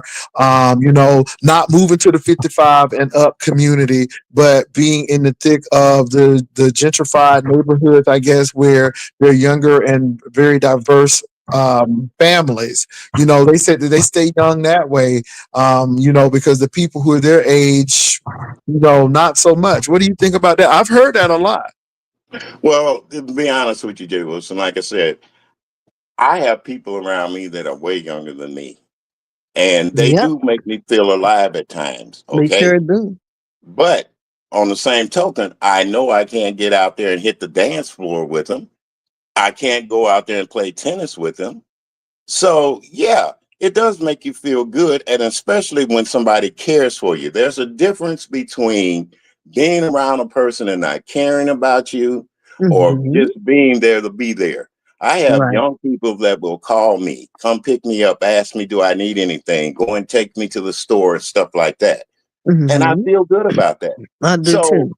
it's not so much of just hanging with young people. You can have a conversation with a young person and you can give your perspective on the things that you did when you were their age and show them that, hey, maybe you're going in the wrong direction. And if Well, they I listen, don't want to hang around anybody my age. I really don't want to hang around And why is that so, Mama seventy year D? old women. I don't want to hang around women And that's why my is that? age. And why is that? And my husband is younger than me. He's 62. And I don't hang around old people because just like Pastor said, when I hang around the younger people, I know all the latest things going on. yeah, I feel I'm alive. I feel vibrant. I stay tuned and toned, and it helps me a lot. I don't want to hang around somebody, that's half dead and can't hardly see and all. I don't mean any harm, but I don't want to be around people that's on their way out because then I'm gonna be feeling depressed. thank I you. can pray for them, but I can't just be hanging with them. I can't do that. And I think it's really interesting because when we're younger, we want to get the knowledge of the older people because I do think they have something to offer. But as I'm getting older, I don't want to hear about how your arthritis is hurting all the time, or and I mean, I'm like myself. If you're gonna be an older person, be an older person, I guess, with a zest of life. Because again, you're right, Mr. Williams. We all gotta leave here. No one is gonna be here forever. Even though Lenny Hudson does really good at his age, Mr. Williams, he works out 2 to 3 times a day. He look real good, but Mhm, mhm. but but no one wants to be with somebody who's just given up to say, okay, you don't. I've seen many people who were mature who take care of themselves, put on makeup, they go out, they got purpose, they do things, they still work, not because they have to, it's because they see purpose. They got to be doing something. So and again, they're talking about politics. They're not talking about, oh, my feet hurt and oh, this and this. I'm gonna tell you, I used to hate asking some people how they feel because they really told you, and I'm like, by the time you done finish that conversation, I'm like, Mama D, I'm depressed. My cousin have a cat. And she put that cat in my phone, and he all positioned with eyeglasses on and sunshades and a hat. And that damn phone was full of that cat with photos. I blocked her because every time I turn my phone on, that damn cat is in my phone. I said, quit sending him to my phone with all of. I can't even turn my phone on without seeing his behind up there on a dresser or somewhere, posing like he a human being. Eyeglasses on, the sun hat on, clothes on. That cat is 65 pictures of that cat in my phone. I had to block my cousin. I love her, but she doesn't have any children. And putting that Yeah. cat on me every day, I said, shit, I'm Well, tired of that damn cat. that's her child though. That is her child. So Yeah. I But got a do you sister see, like that. Mr. She Williams? loves Do you see cats. what I'm saying though, because again, like now Castro, he said he loves older people, and I do too. But the older people that I used to talk to, I mean, they were some strong folk. They have good stories, but they were almost renegades almost, it was like they weren't afraid, and I don't know, but they weren't fragile, I guess. And don't get me wrong, I know that people go through things. I know that people go through pain and stuff, but Yeah, I don't see myself living in a 55 year. Because I'm at that point now where I can live in a 55-year and up community, and they have a lot of those communities in Texas. They have a lot of those communities in Florida, whether it's apartments, condos, homes. But I don't know if I want to live in a 55, I'm not going in community. assisted living. I'm leaving from my home straight to the graveyard. I'm there you not go. going to hang There around you them go. damn people so I could drop dead faster. I'm not going because they Yeah. gonna do nothing but make me depressed. You Okay. know what?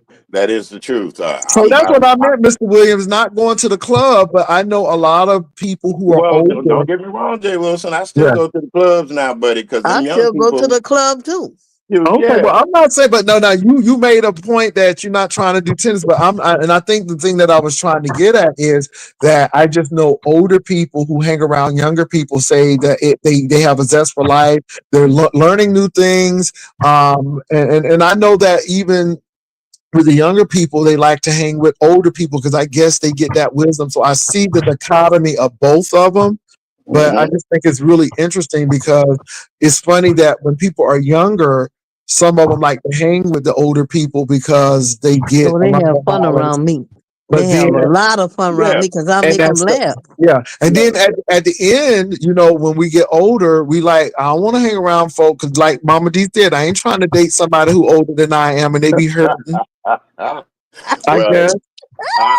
honestly, I have more respect for older people because I know for a fact that some older people can't help becoming sick. So why should I just give up on them because they became sick? I have a great, great friend right now. He's my age and he is very sick. Do I give up on him? No. I go around him and I talk to him and I try to let him know that, hey, everything is well, everything is fine. You know, don't give up on yourself. Yeah. Because as we get older, we do have a tendency to give up on ourselves when we do get sick or when we get down, you Yeah, know. yeah, and I guess it's more closer because you're closer. But my thing is not so much to give up. I just don't think that I don't think that I would be in the I don't think I'll be in a 55 plus community, or that. I Well, think I would like a I think I well, would do like you a think variety 55 of is old people. though, Jay? Do you think 55 is actually old? Well, it depends on your community. No, no. It depends on your You community. So okay, a so so 55, so so in 55. a regular community, no, but in the LGBTQIA community, oh hell yeah. So it depends on your community, and it depends on who you are. But I'm just Yeah. being real because everybody's communities are different. But my thing is this: you take things in perspective. This is when you get your AARP card. I think that it is a passageway into mature. I think it's on the lower spectrum of the maturity, but it's still, because again, you're not 40 anymore. And I think that 55 is right there at that spectrum where people are thinking about retirement or what am I going to do, so on and so forth. So I think it's at the lower spectrum of being mature. That's what I'm saying. I don't think it's old, but I do think that it's the gateway of discrimination when it comes to work and when it comes to jobs. I think those things that are the big thing. And of course, when you get a 55 plus community, what I'm saying is I don't want to be with people who, like you said, give up. Now I know we all get sick, and I won't abandon anybody who gets sick because that's we're all prone to that.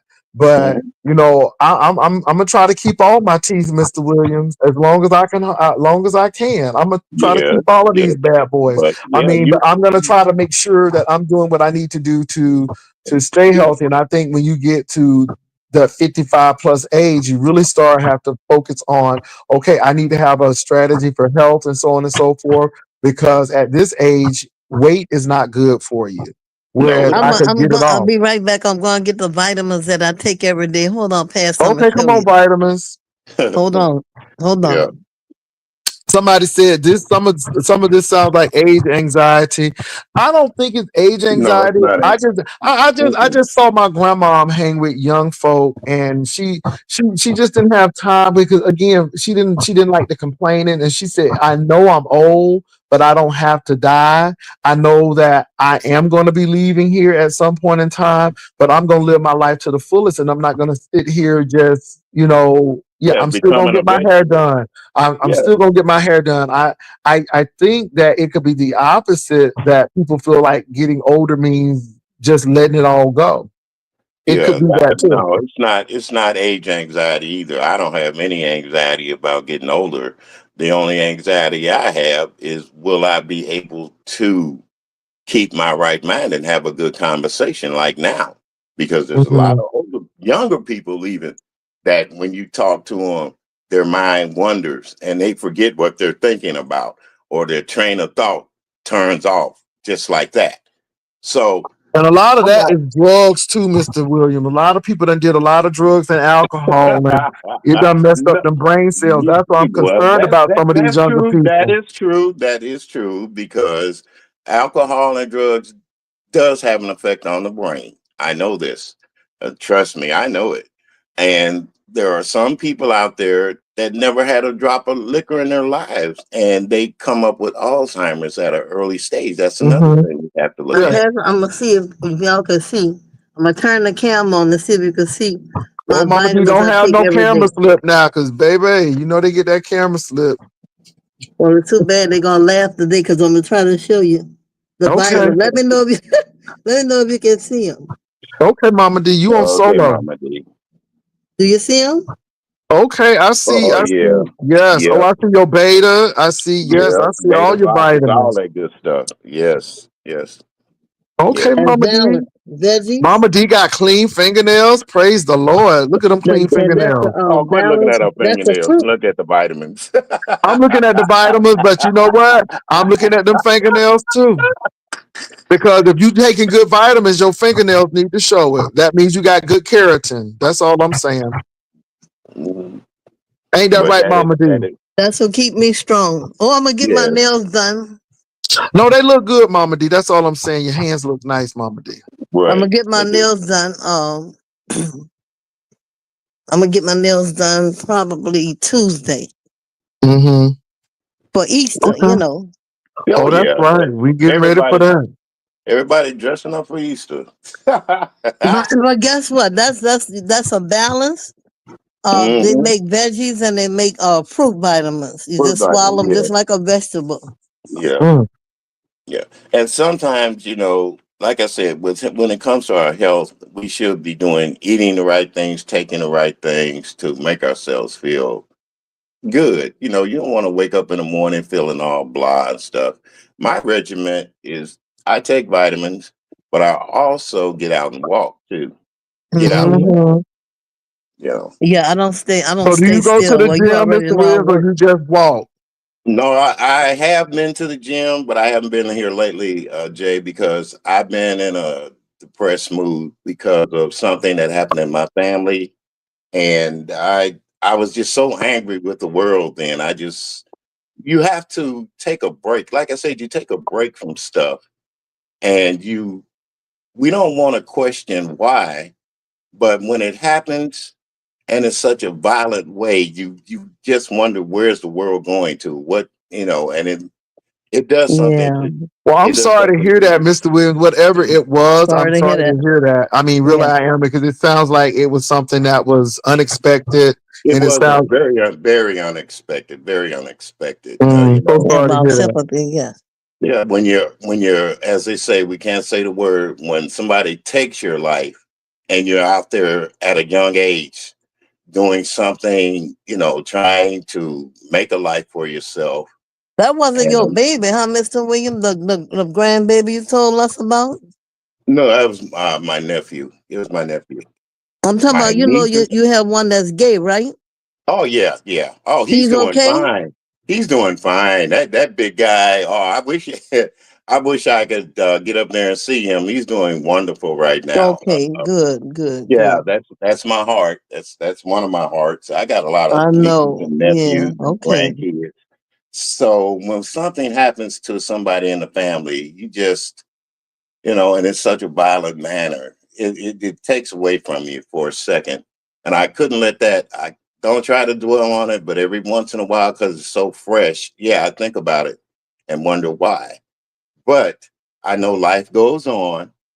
I must take care of myself. And I will be going back to the gym every once in a while, working out, but I'm not working out like I used to when I was younger. Mhm. But Mhm.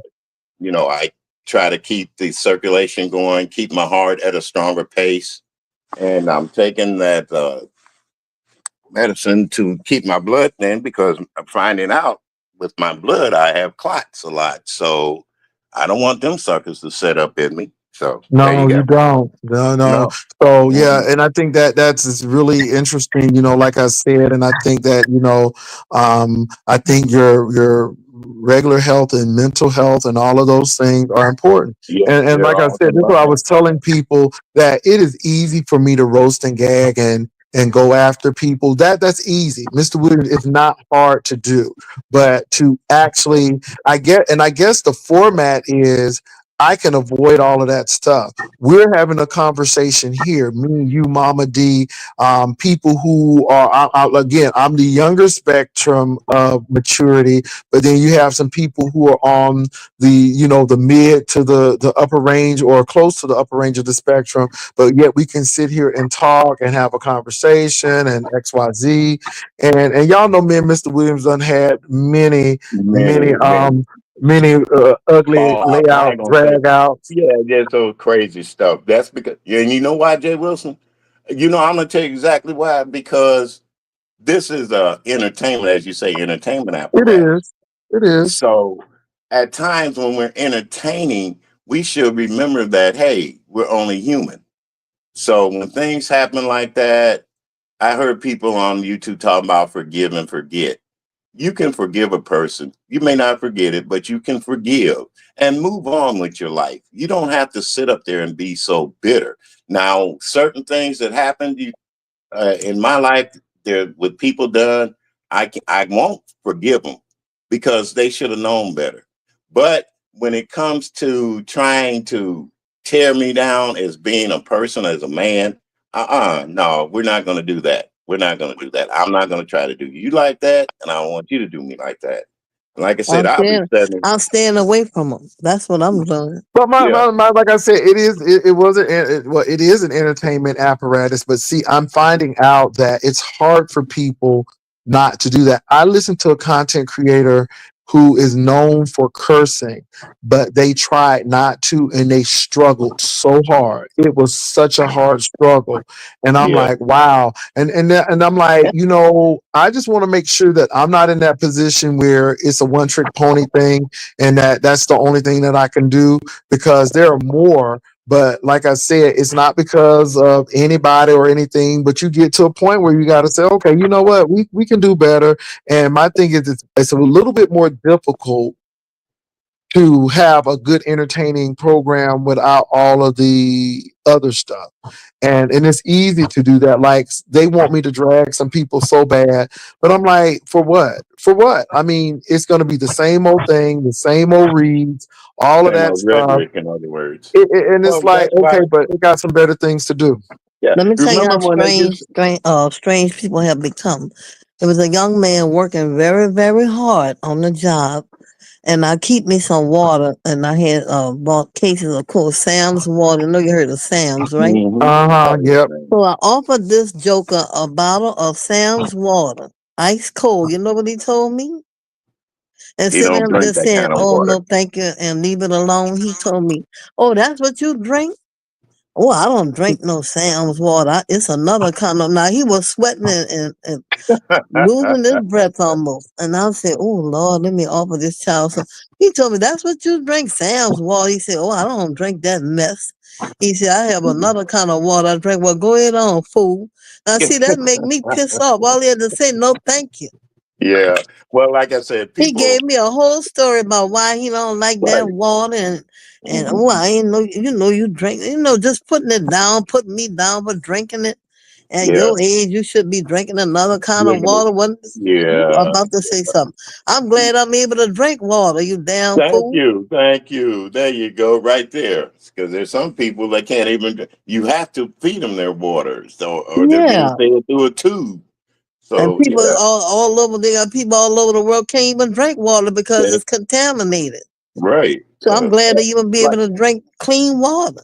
like I said, it's society that way people are being brought up now. Even 20 years ago, things are different than they are now. I could. Every time I see that boy, I think about how he gave me that hard looking, that long story about I shouldn't be drinking that water. I said, you dumbass. Oh Lord. Like I said, people do some crazy things in this world. I look back and look at some things I've done, and I'd be thanking myself that I was that somebody was watching over me because it's crazy. It's crazy out there. So And they like you asked me, Mama D, if you see him fall out at work, would you try to give him some of that water? You know what I said, huh? said, I be didn't say honest with no. I didn't say no. no. I said I'll give y'all the water to Yeah. give it to him, but I'm not going near him. Well, I in that situation though, I would because I'm that type of person. I would rush over there and hey boy, you better drink this. I don't care what it is. But Rush over there, Mr. William, and give it to hey, He uh, might look up and see me and really drop dead. I don't think oh, no. I better give it to somebody else. Look, pass the torch. Yes, Lord. Well, Lord, you all, I have been doing something interesting. I have been finding a lot of my family. And I'm finding out that it is huge. So I'm getting ready to head to Georgia again to see some of them. But it is a huge, huge, huge family. And Mm. I thought my mom's side of the family was really big, but my father's side of the family is really large. I'm talking about families of 18, 14, 16, Oh yeah, yeah. 19 children, same woman. I'm like, oh my God. I mean, but I guess I'm like, but yeah, so just really finding out a lot of cousins. I found out that I have about five, and I'm talking about Hey, very Jay close. Wilson. Jay Yeah. Wilson. I hope we ain't canning each other the way we've been fussing on you. Well, Y'all might be. last time I said that, it was like you was like, but like I said, I mean, Mr. Carruthers, I don't think that that's far fetched because No, I don't either. again, You know what? again, Anything is possible. Anything my is people possible. are from Southern Georgia and South Carolina, and so and Well, like I said, they have a I lot of think we're kind of names. safe. I think we're kind of safe because my people on my mother's side are from Mississippi, and my dad's side they're Jamaican, so they're across the water. So unless some of our relatives went across the water to Jamaica, then we don't. I don't. I doubt it very seriously. but Well, my grandfather. but anything is possible.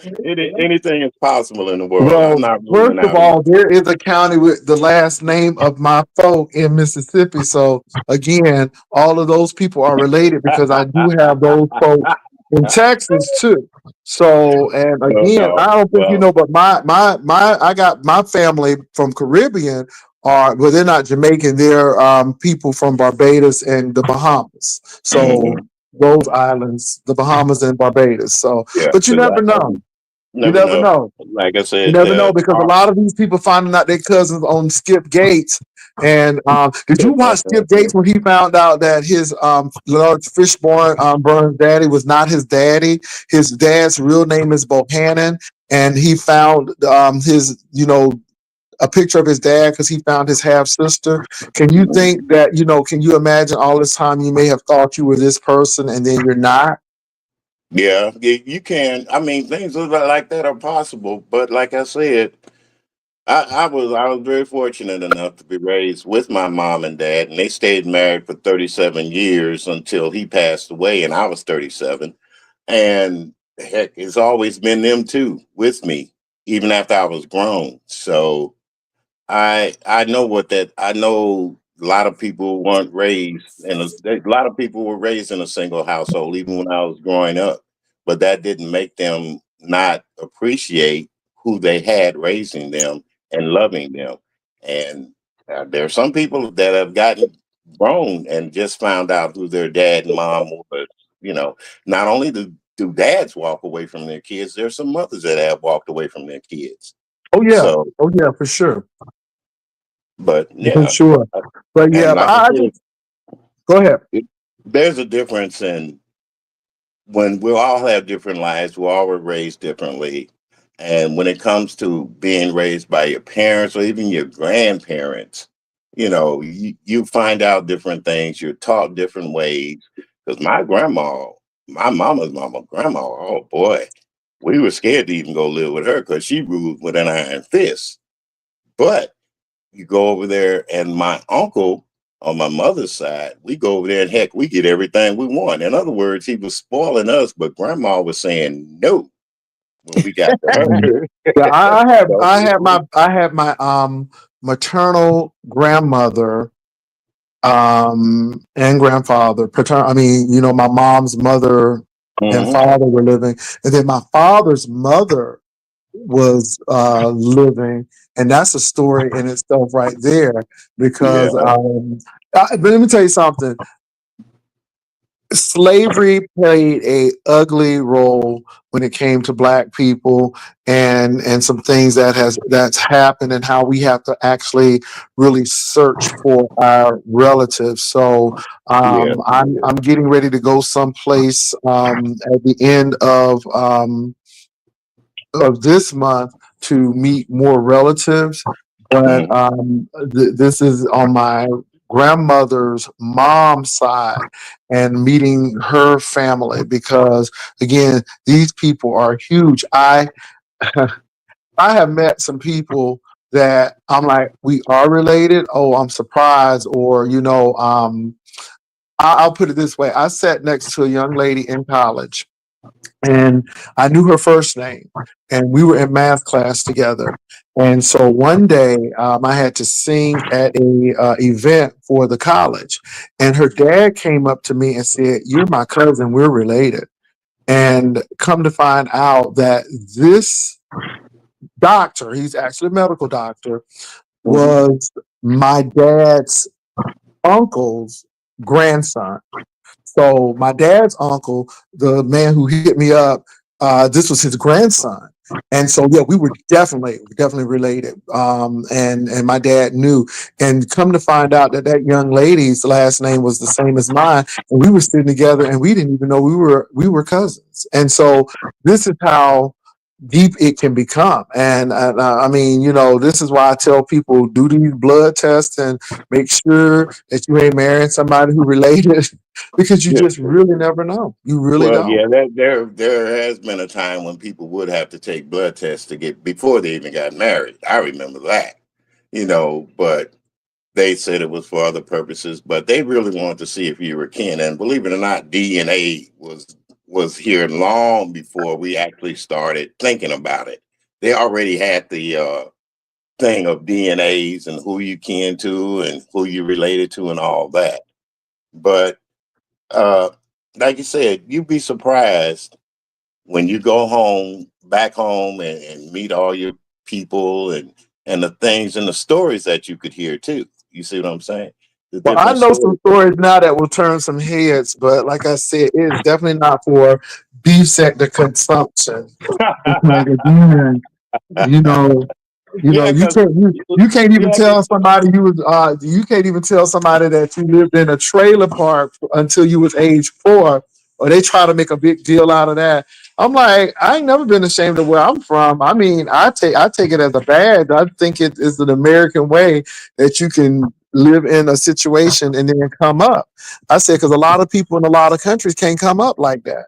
You know, Amen. they're relegated Yeah, to who they are, yeah, and if they are, and if that's understandable. That's exist, then understandable. that's what they are. Yeah, like I said, we all grow up differently. You know, if our parents were able to afford it, we got it. If not, hell, we did without. So I'm not gonna Hmm. sit up here and try to make like hell we had the best of everything because there were some times when we didn't have anything, but we had the love. And when I say the love, we had the love of a family. You know, it wasn't nobody blaming anybody because they don't have this or they don't have that.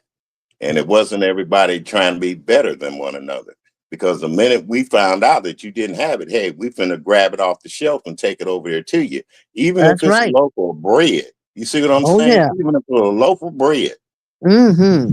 So And when I no. was coming up, if you didn't have fried chicken on the Sunday, you was considered real poor. Right, right. You You know, they know, fried up some chicken on Sundays. yeah, I can remember us even living in the city of Chicago as a young age. They had block parties for people, rent parties when they couldn't pay their rent, or light parties as they call them. Yeah. Oh And yeah. they would have a ball, Lord get have out there mercy. and cook. It didn't matter. It didn't matter. We were They helping gave each fish other. Mr. Wing needs to give dinners for people, sell dinners Right, and try to right. make money for people.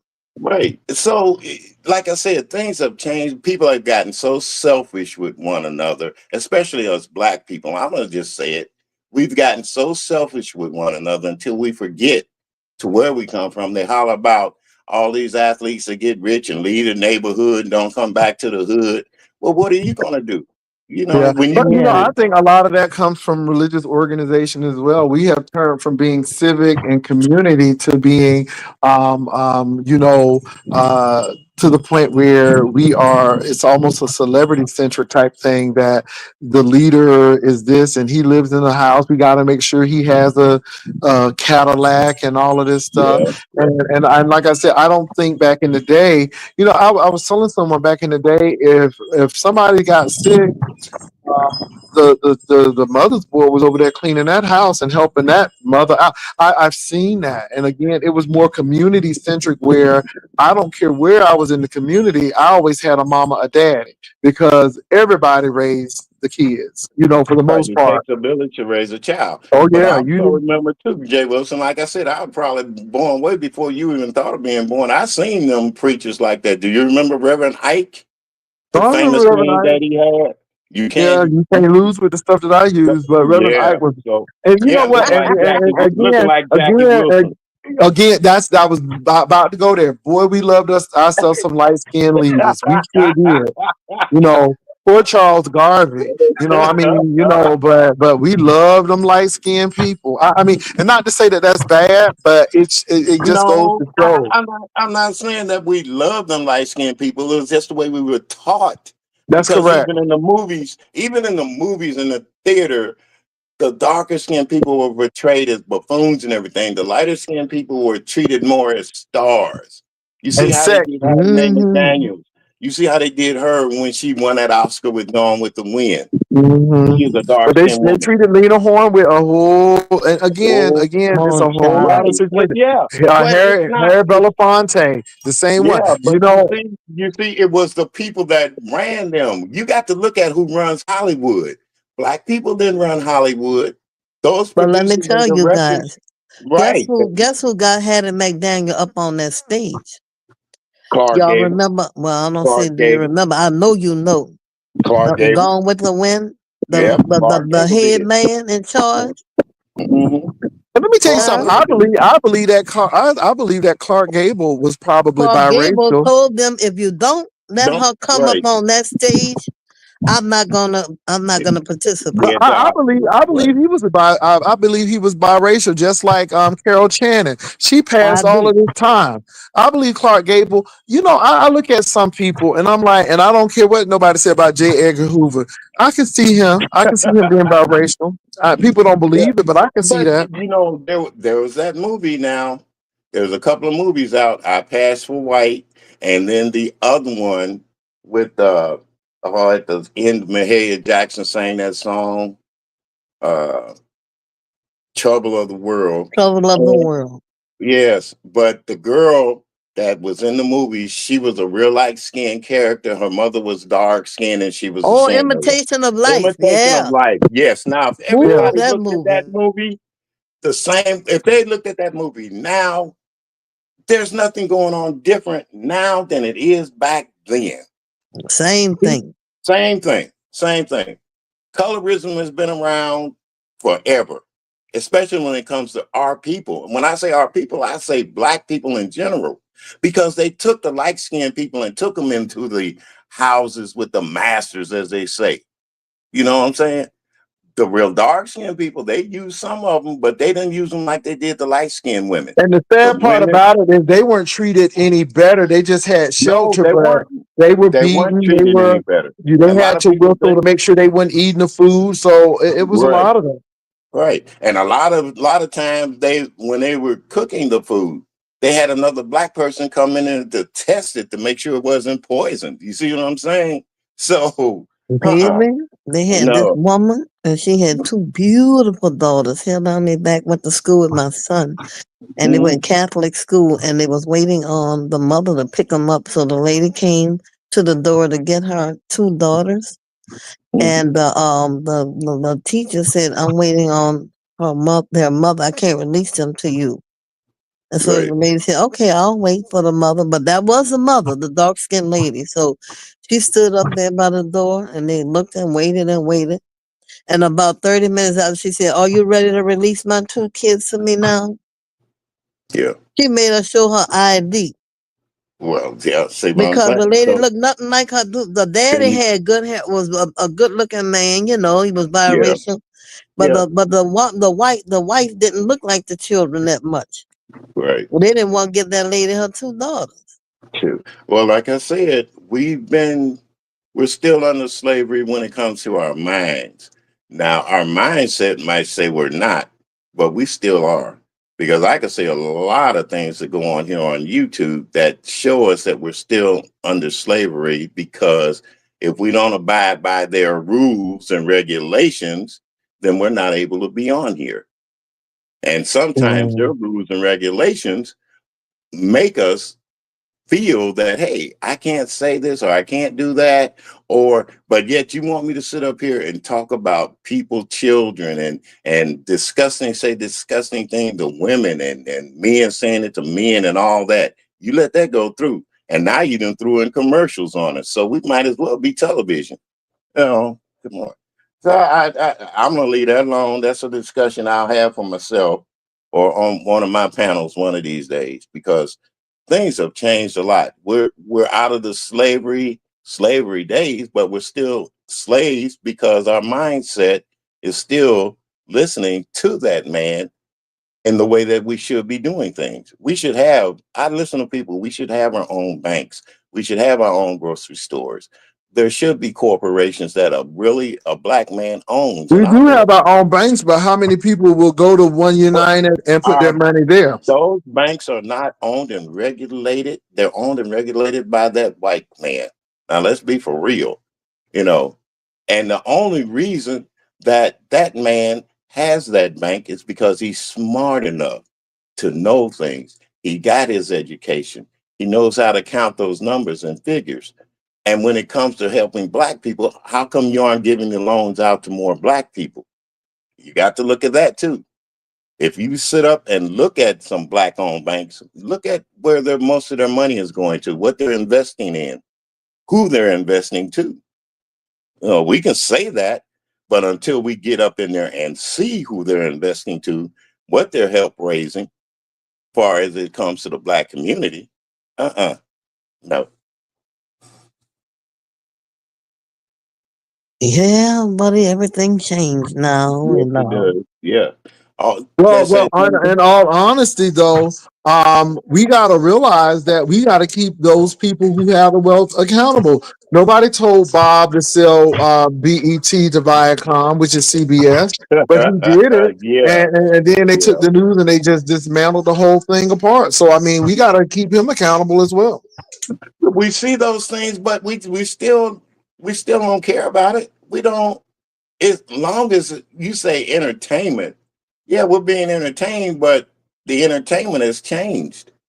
It has changed, and we sometimes ourselves change programming and the way we think as Black people.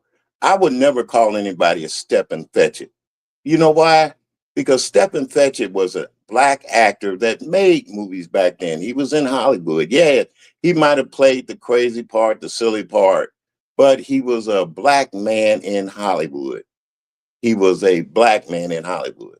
Yes, he We was.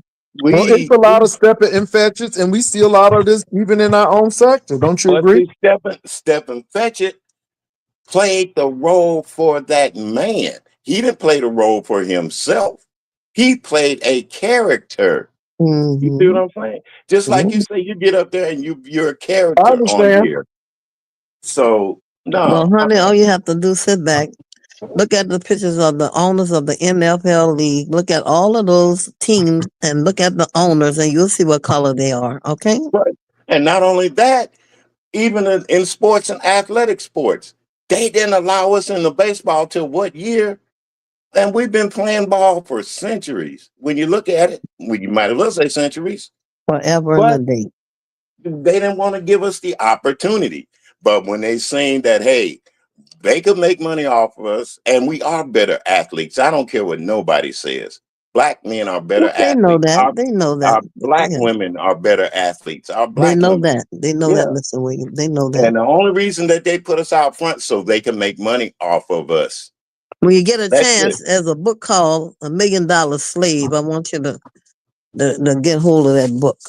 Yes, ma'am. And it's about how black men were used in the basketball industry. Hmm. But it's called $1 Million Slaves. You really enjoy reading. Well, I don't know Oh if yeah, you might get a that little sounds good, mad, but Mama D. I enjoy but yeah, reading. that book is That something sounds else. really good. That sounds like a really good book. Yeah, It I is enjoy good. reading. Because $1 Million Slaves are not only in the sports industry, they're in the entertainment industry as well. Yes, it Yeah, is. yeah. It's a lot of But million see, dollar slaves. there's certain things that we look at more readily than we do normally. You know, a lot of people know about Michael Jordan.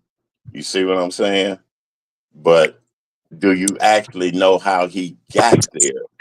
How he got to be the number one He's not athlete in somebody that I basketball? praise too much. Yeah, that's what I'm saying. See, that's another thing.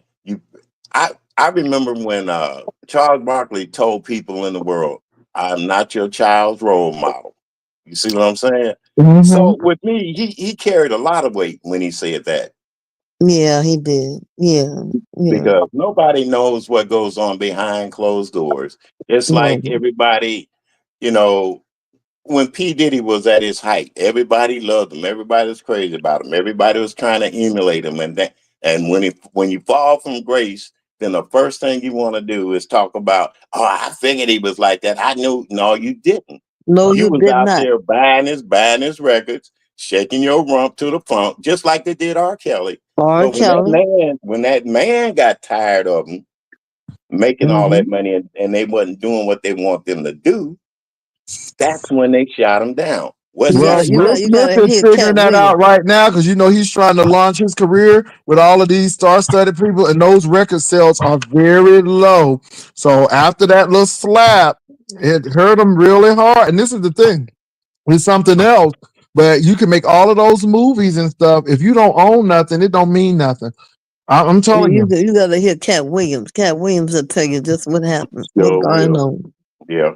Cat Williams is about the most realist black man as far as telling the truth about the industry. And to be honest with you, they're trying to drag him down. Really. Even They don't all like these Monique, but if you sit down and no. listen to Monique, Right. Monique have a Right. story to tell, baby. Hmm. And don't get me wrong. I told somebody, I know she may be having personal problems with her son, but that has nothing to do with the professionalism and what she has to go through in Hollywood. Because some Your people will talk about that, but your personal life and your job are two different things. So if you bring your job home to your personal life, you are always going to have problems. Yes, But if you indeed. leave that job out there, you don't bring it home with you. You can ask a person, "Hey, how was your day?" And after that, y'all move on. You No, don't sit up there and discuss no, about she said, you Steve, don't sit up there and discuss about what somebody did to you at work, or you mad because somebody did something and they didn't promote you and all that kind of stuff. Because it's going to go on. It's been going on. well, see, Monique was in a tussle with him, but when her husband stepped in to, Hmm. to help her with the legal part of it, that's when they Aspect of really, it. really got mad. Really got, yeah. And don't nobody want to really see a strong black man defend his woman. I don't give a darn who it is or No, where they're no, from. If not a when it come man to comes money. out, Not when it come to that money. mhm, No, indeed. yeah. And when it comes out to a man defending his woman or going to bat for his woman, even if she's wrong, they still want to say that he's weak. Yeah, I think his name's Sydney. Sydney, yeah. Sydney. Sydney went, he stood up for Monique, baby. Yes, he Hmm. did. And she'll tell you right now, but Oprah and Tyler Perry turned their back on her. Yeah, I listened to all that going on when it was going on. And like I I said, got a question for you all too. Go ahead and finish, but I do have a question for you. yeah, like I said, it's when we get too big for our britches and we forget where we come from. That's when we have the most problems. So, what do you all think about that black man who degraded black women? He was dating, I guess he was married to a white woman. He said he would even date a black dog. He would date a white dog.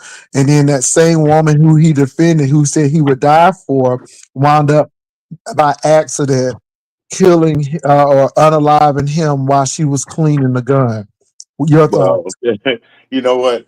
I have no I don't know what to think, what that man was thinking or how he was thinking.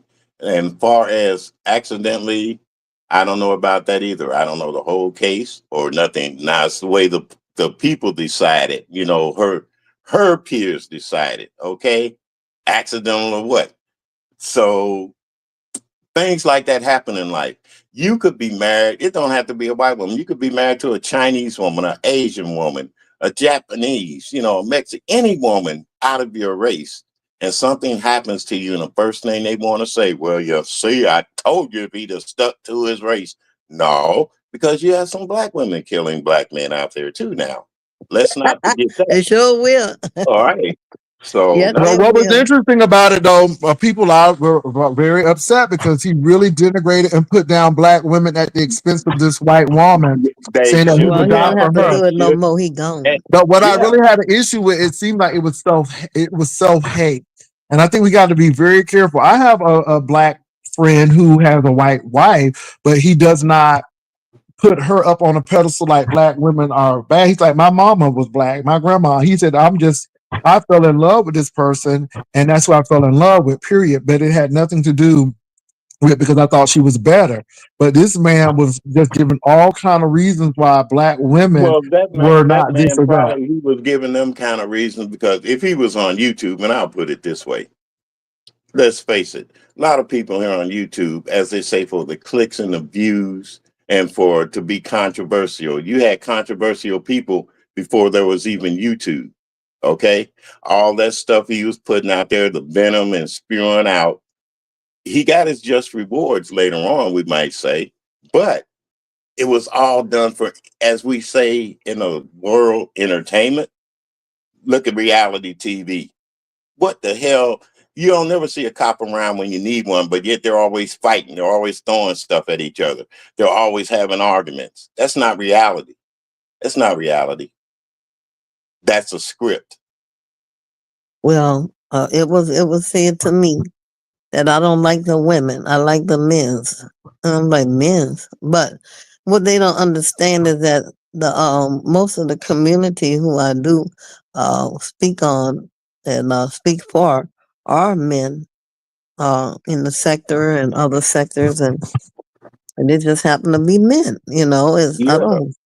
That yeah. would be stupid to say I Then hate women. No, I I see a don't hate question women, up but here. they try to put a label on you and put a Yeah, jacket on your back that you don't fit. right. I see a question up here that black men are being killed by black men at an enormous rate. But is William speaking on that? Let me tell you something. My nephew, who is black, was killed by black people. Am I going to speak on it? Yeah, I'm going to speak on it when I feel like it. And we all know that black on black crime is out there. But there's white on white crime, there's black on white crime, and white on black. Everything is mixed. So to lump us, see, we're always lumping ourselves in a negative light, always lumping ourselves in a negative light. That's because the way the media puts it out there. Like I said, look at all the statistics that are out there before you judge people. So yeah, there's black on black crime, and there's also been black gangsters too. But you hear more about Al Capone than you do Frank Nitti. Well, it reminds me of this. I think people don't understand when you take away opportunity, jobs, and people are prone to do that. The place where JD Vance is from is Middletown, Ohio. I lived in Ohio. I lived not too far from Middletown, Ohio. Middletown, Ohio was a very working class city.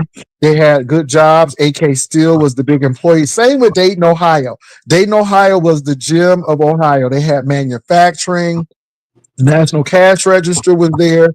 Mead Paper was there. They had a Ford plant there. They had a Delco plant there. They had tire plant. I mean, it was a manufacturing haven. I mean, you could see in Oakmont the wealth. Because Oakmont is still a very wealthy area in Dayton. So to get back to Middletown, when AK Steel closed its plants and laid those people off, that was the only job.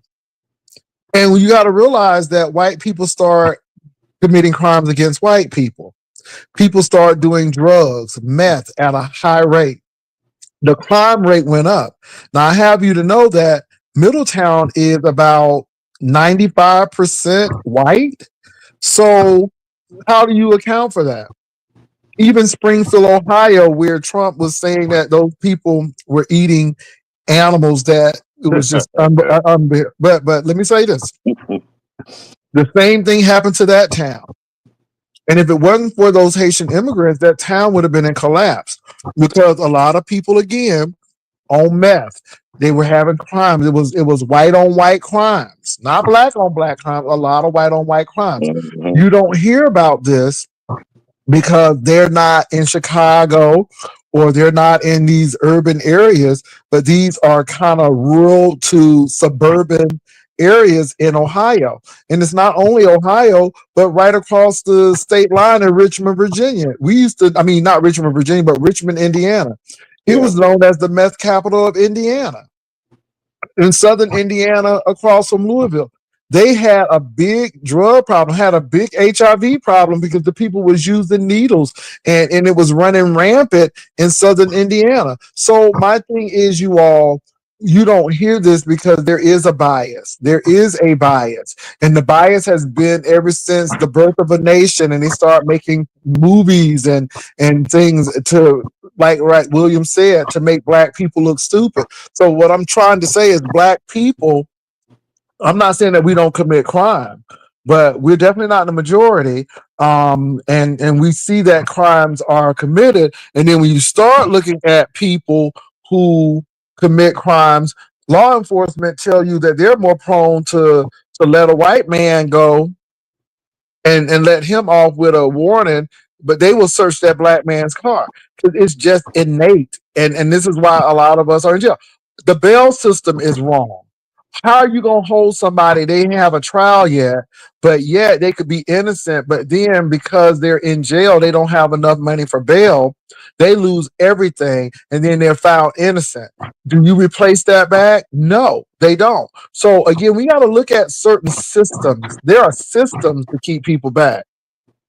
Well, yeah. I agree with you on that, And man. I'm not trying to give excuse to people.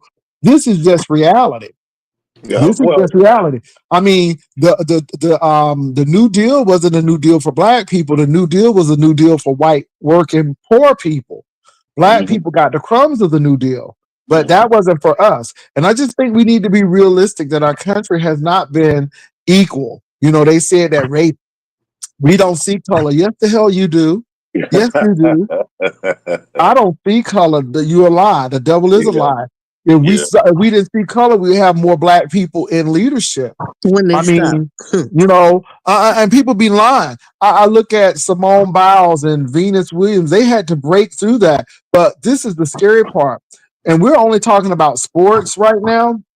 But hmm not only are black people astute in sports, but we're astute, period. If you give us the tools and if you give us what we need, we'll perform. But when you have underperforming schools because you don't give the schools everything they need, when somebody has had a way big old head start, a 5 miles, 6 miles, 20-mile head start, and your finish line way over here, and that person is almost there, then how do you expect people to catch up? And let's not act like that slavery and Jim Crow did not play a role. Jim Crow and the civil rights and the separate but equal, that wasn't that long ago, people. It wasn't that long No, ago. it wasn't. No, it wasn't. So And I'm just being right honest now and real with that they're kind of turning stuff. back the clock on it. Right now they're turning back the clock on it. Don't want people to talk about diversity, telling teachers that they got to take down posters because of what it represents and stuff. And I'm like, you don't want an equitable America? That's crazy. You don't want people to get paid the same wages. You don't want people to be seen as equal. And that's what it is. Diversity, equity, and inclusion means that everybody gets a fair share. hmm Everybody gets a fair shake. And you cannot be diverse or inclusive unless you have equity. Equity is the linchpin that holds all of that together. And if you don't have equity, you cannot be inclusive and you cannot be diverse because you're always going to think that you're better than somebody else. What Right. are y'all thoughts? Well, that's true, Jay Wilson. That's true. That is so very true. And then, like I said, we don't reach back and help that person that really needs the help. We don't try to, you got to teach one, reach one, teach one, preach. If you teach a man to fish, he'll learn how to feed himself. He shouldn't have to starve. If he can make him a pole with a little, hell, safety pin on it and get a worm, he could catch that fish and feed himself. So I I just don't get it that people are always, you think you're better than I am. No. If you need a blood transfusion, I'll give it to you. But I can't do it now because hell, I'll bleed to death myself. But back then when I did, I went to the Red Cross, I gave blood. It didn't matter who it went to. I was just doing it. You know. So like I said, But we Mr. have Williams, to. but these people don't realize now that you think it's some other folk, and you finding out now that you are those other folk. Because baby, they're taking your Medicaid. They're taking your stuff. They're Well, taking your social security. You know, I'm looking at these things and people don't think it's gonna happen to them. And it's really funny because people are like, where are the black people? Where they supposed to be? Maybe well, white people need to take the lead on this because I think most black people did their duty and voted who they thought should have been the president. So yeah, now I think people need to go ahead and take the lead because it's their ignorance and their blatant racism. That's why we are where we are today. And I just hate to say it, but people were telling them the man told you himself what he was getting ready to do. I don't understand how anybody who's Hispanic or foreign, you don't have to be Hispanic now, be from a foreign country, undocumented, think that Trump was going to spat him because they voted for him. yeah, yeah. Well, Unbelievable. like I said, it's the way that we were taught, brought up, the way things are now, how we look at things economically, socially, and everything else. You know, I didn't expect him to treat us no differently than he did back in the early days. You know, when he told people they could drink bleach to help with the crisis. To me, that's asinine.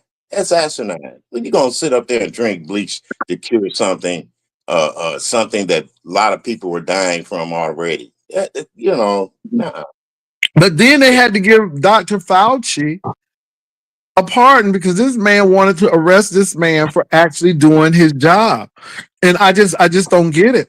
And you all there are firing these people saying that their work performance has been subpar, but it's not true. There are some people who have reviews and they were glowing reviews and they got let go. I'm telling you, it's a mess. And my thing is this: what happens in the public sector is definitely going to happen in the private sector. The public sector, people don't understand, is a stable sector for the most part.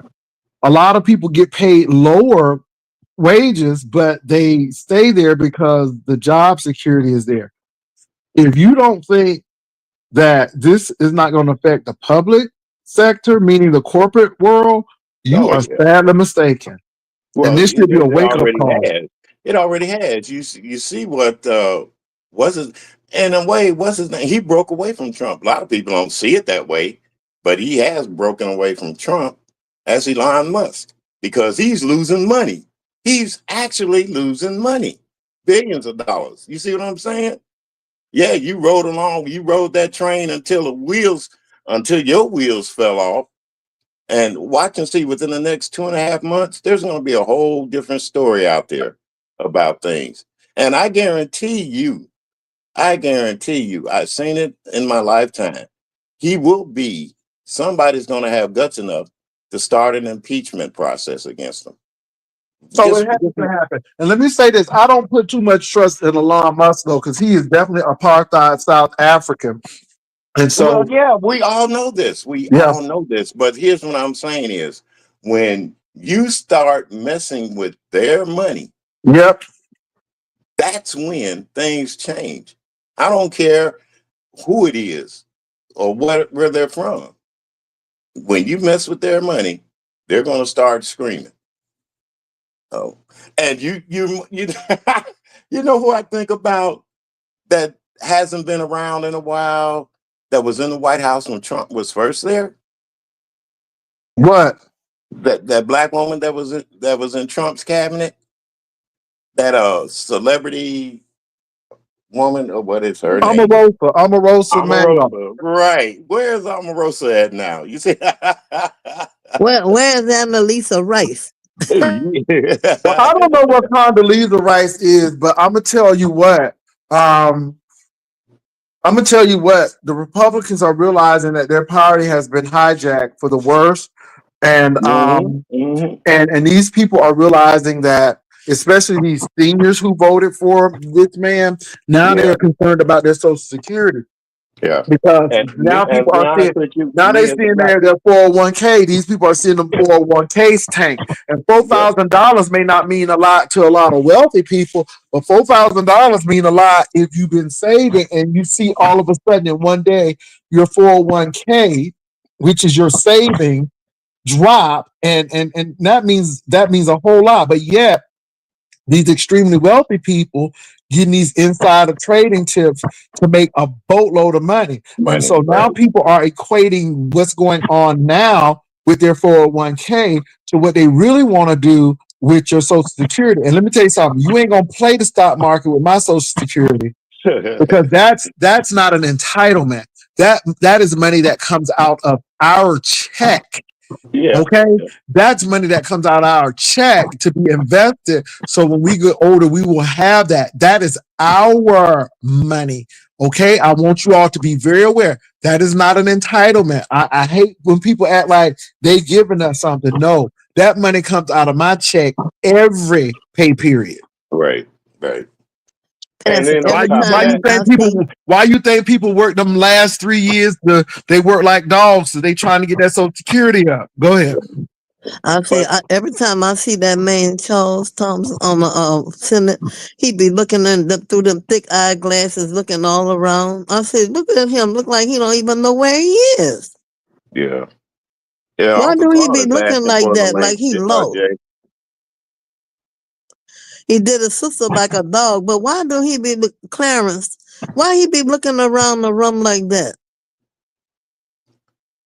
That is, I don't guilt. Maybe he's looking for somebody to come hit him upside the head. I don't. I don't know. Yeah, you know what? No, you're right. Birth of a Nation is a must watch for Black people. If you all have never watched Birth of a Nation, this is where all of the stereotypes when it came to television came from. Birth of a Nation is that the Black people were taken over. They was eating watermelon in the White House. I mean, any stereotype that you can think of. And the biggest thing is that the Black man is taking our virtuous white women. And that was oh my God, you got to see it. And I mean, the same playbook is being used right now. It's just technology, but it's the same old playbook. Yeah, You know, I might look at that today. Yeah, did you know now? You realize that there are two births of a nation. I Well, want to see the one. this is the one that Woodrow Wilson touted as a masterpiece. So I think this was the 1917 version of it. Yeah, Which caused riots in the streets. Yeah, right. Uh, it's something else. It's old black and white. And matter of fact, I don't think it has sound to it either. You have to read the words to it too. That's correct. No sound. right. And also to Coppola's Metropolis. That's a good movie as well, you all. So I'm just saying they have some good movies. What is up? This is our one and only Uncle Hey Claude. there, Hey, Uncle What's Claude. going on, young man? Hey, good afternoon, everyone. Oh my How you goodness, I see a doing, ghost Uncle on the Claude? upper right hand side, Mr. Oh, I Carruthers. know that StreamYard won't let me be great. How many times have we had this discussion, sir? Oh, plenty of time. And of course, Pastor, we've had this discussion so many times. Yes, we have. When you know what remember the movies with Michael J. Fox, Back to the Future? Yeah.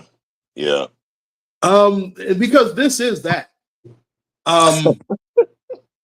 If you go back to the mid to late 80s, the second term of Ronald Wilson Reagan, 666 himself.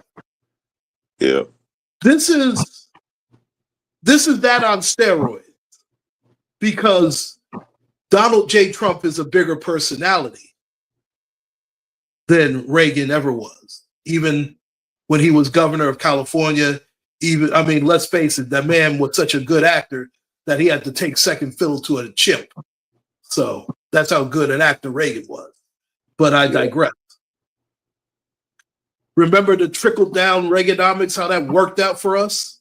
Boy, do I remember. Or how it didn't work out for us. That's exactly what is going on right now. But again, it's on steroids.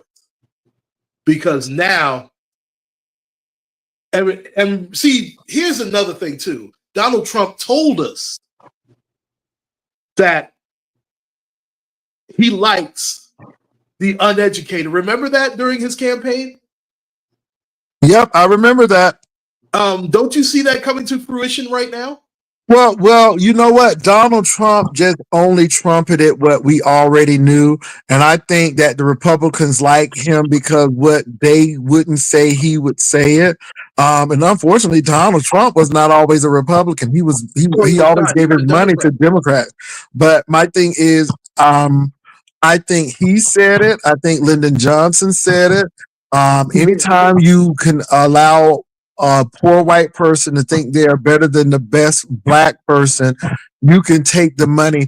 They will give that. You can take the money out of their pockets. And then he said, if you give them someone to think they're better than, they'll give you the money out of their pockets. Meaning that, and that's what's going on. But the sad part about it now, where they used to get the New Deal and all of these things, they're getting nothing for it.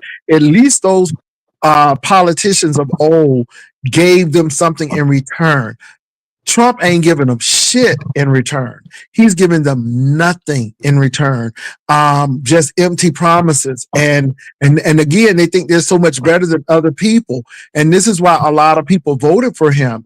I don't know if you saw Uncle Clyde, but they had a news show on. I don't know if it was 60 Minutes or it was a news show, but they went to Parkersburg, West Virginia. These people work for the Department of Treasury, making a lot less than $50,000 a year, which is, I guess, a lot of money in West Virginia. But they voted Trump, and the lady lost her job, and she couldn't believe it. But her coworker rolled her eyes. She said, "You know, it's no time to blame people now because we're all in the same boat. We don't have any jobs." So even though I want to, she said, at this particular point, what good is it going to do? And so pretty much they were hurting. They were doing this to hurt other folk, not knowing that you ain't special. You just white. You ain't part of that 10% or that 1% rather, not 10%, but that 1%. And now they're realizing that you've been bamboozled and you've been had.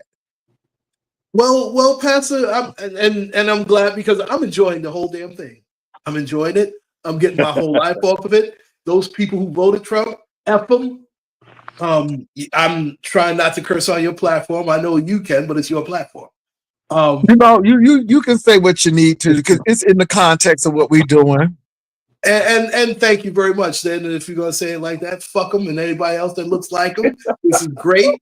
I'm enjoying my whole life. And you know what? Play stupid games, win stupid prizes. And all of them who are asking for black folk to step in. You know what? Fuck them. We've invited too many damn people to the cookout as it is. This is one of those HYON moments. Do you know what that means, ladies and gentlemen? That means hold your own nuts. Yeah. And that's what everybody has to do.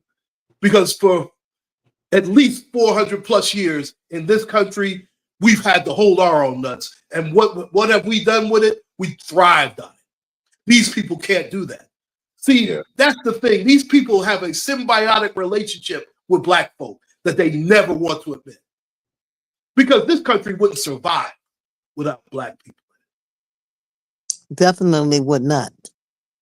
And you know, and this is the thing. I don't think black people should be out in the street. It's not safe for us to be out in the street because we know what will happen. However, I do think that it is white people's turn to really fight this fight.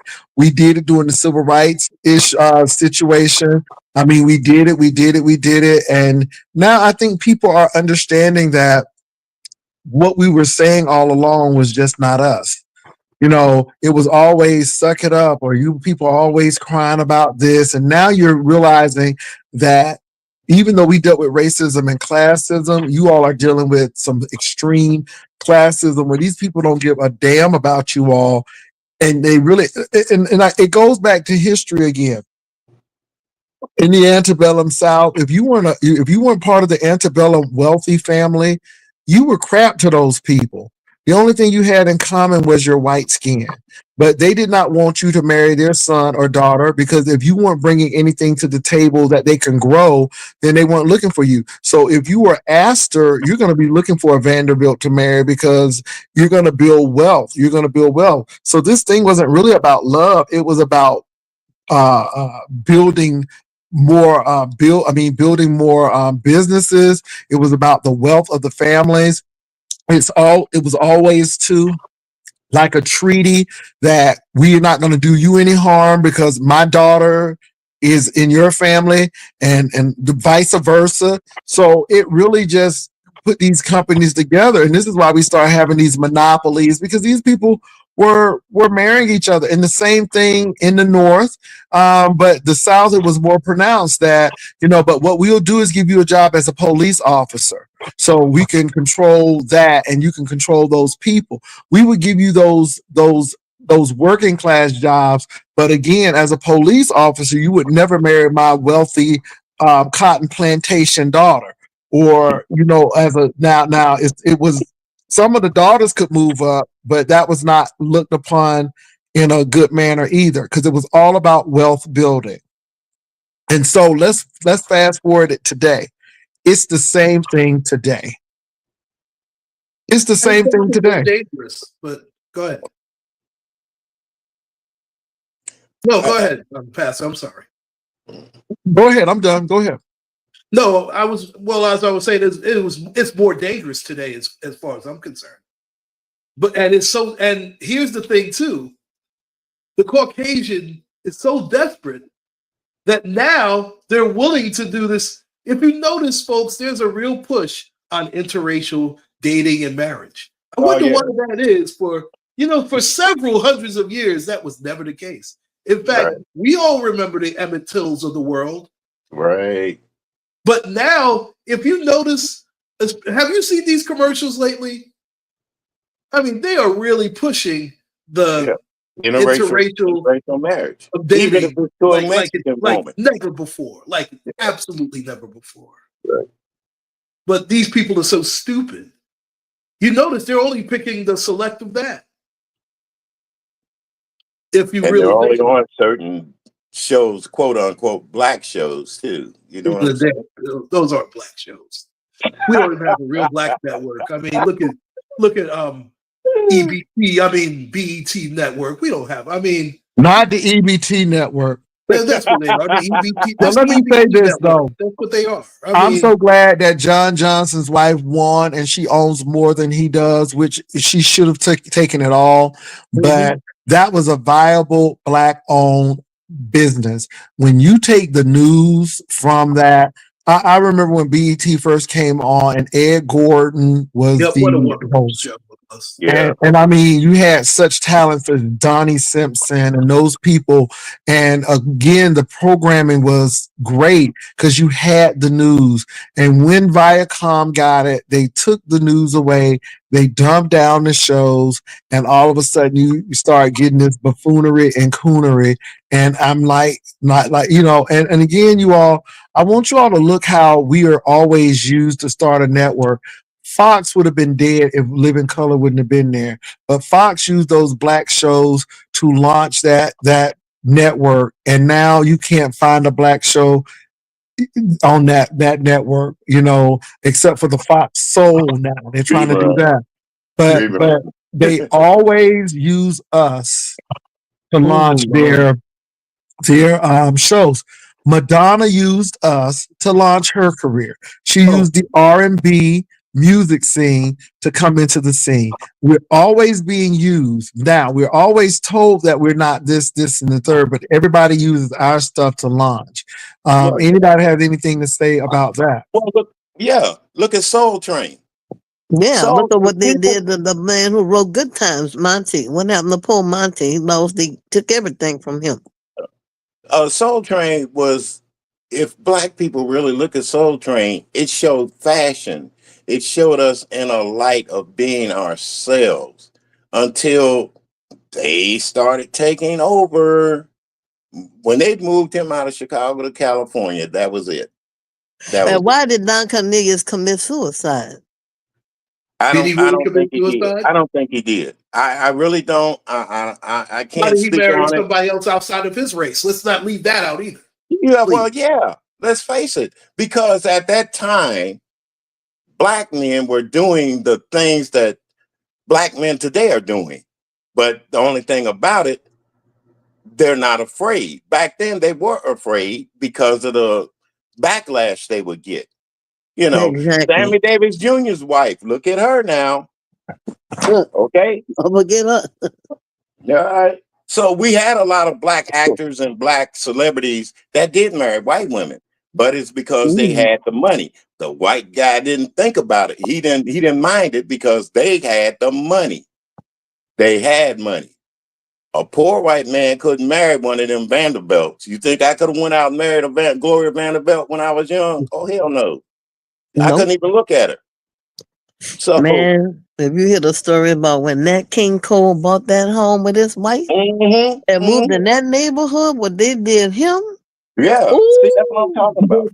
We try to get in where we don't fit in sometimes. We've been trying to get in where we know we don't fit in. And I always said integration was the worst thing that they ever done for black people. Integrating We've had that discussion too, Mr. Carruthers. You know that as well as I do. Yeah. How many times did I say that what Dr. King had to acknowledge, that he sent his people into a burning house? Burning house. And it's not because they were teaching us better. It's because we already had teachers to teach us better. It was our history that they were leaving out. They didn't And want not to only tell us that, the we truth. had substandard conditions that we were given. But see, again, we were the people who made lemonade out of the lemons that were given. Yeah, Right. we were a Crap and resilient. made We it soul are. food. See, Right. we are not survivors. We are thrivers. Yeah. But what happened is along the way, some of our people, and let's keep it a buck. 2/3 of us is not going to make it. I mean, Yeah. that's just the way it is. I mean, it's written. All you need to do is look at Revelation. It will tell you that. And I understand that that's not the fashionable thing to say and do is talk about the Bible. But you know what? Every time as a people, when we've gone against God, we have been punished. You don't think we're being punished right now? Well, you know what? I don't know. I just think that, I don't think we're being punished. I don't think think we're the being world is punished. being punished, I and we just I happen to be mean, in the yeah. world. I'm with Mr. Carruthers because most of the black people I knew voted their conscience. They didn't vote for this, but I do think that at the end of the day, I think we did a disservice to our children by trying to give them everything that we didn't have, and they missed the struggle. See, I lived in that trailer, and a lot of wealthy people who are wealthy now lived in that trailer park because it was called redlining. So we couldn't move outside of those confines. We need to teach our children that. We need to teach our children that, hey, people got water hose and attacked by dogs. I mean, we need to do it just like our Jewish brothers and sisters do it. Masada, we will never forget. And so we have gotten to the point where our kids they're getting shocked with this racism because we act like we were a colorblind society and we're not. And I think that's the problem. I agree with these segregated I schools. never forget to tell my grandchildren that, hey, you guys got it good. I remember the time when I couldn't even walk in the front door of a grocery store, let alone a movie theater, or drink out of the same fountain at school.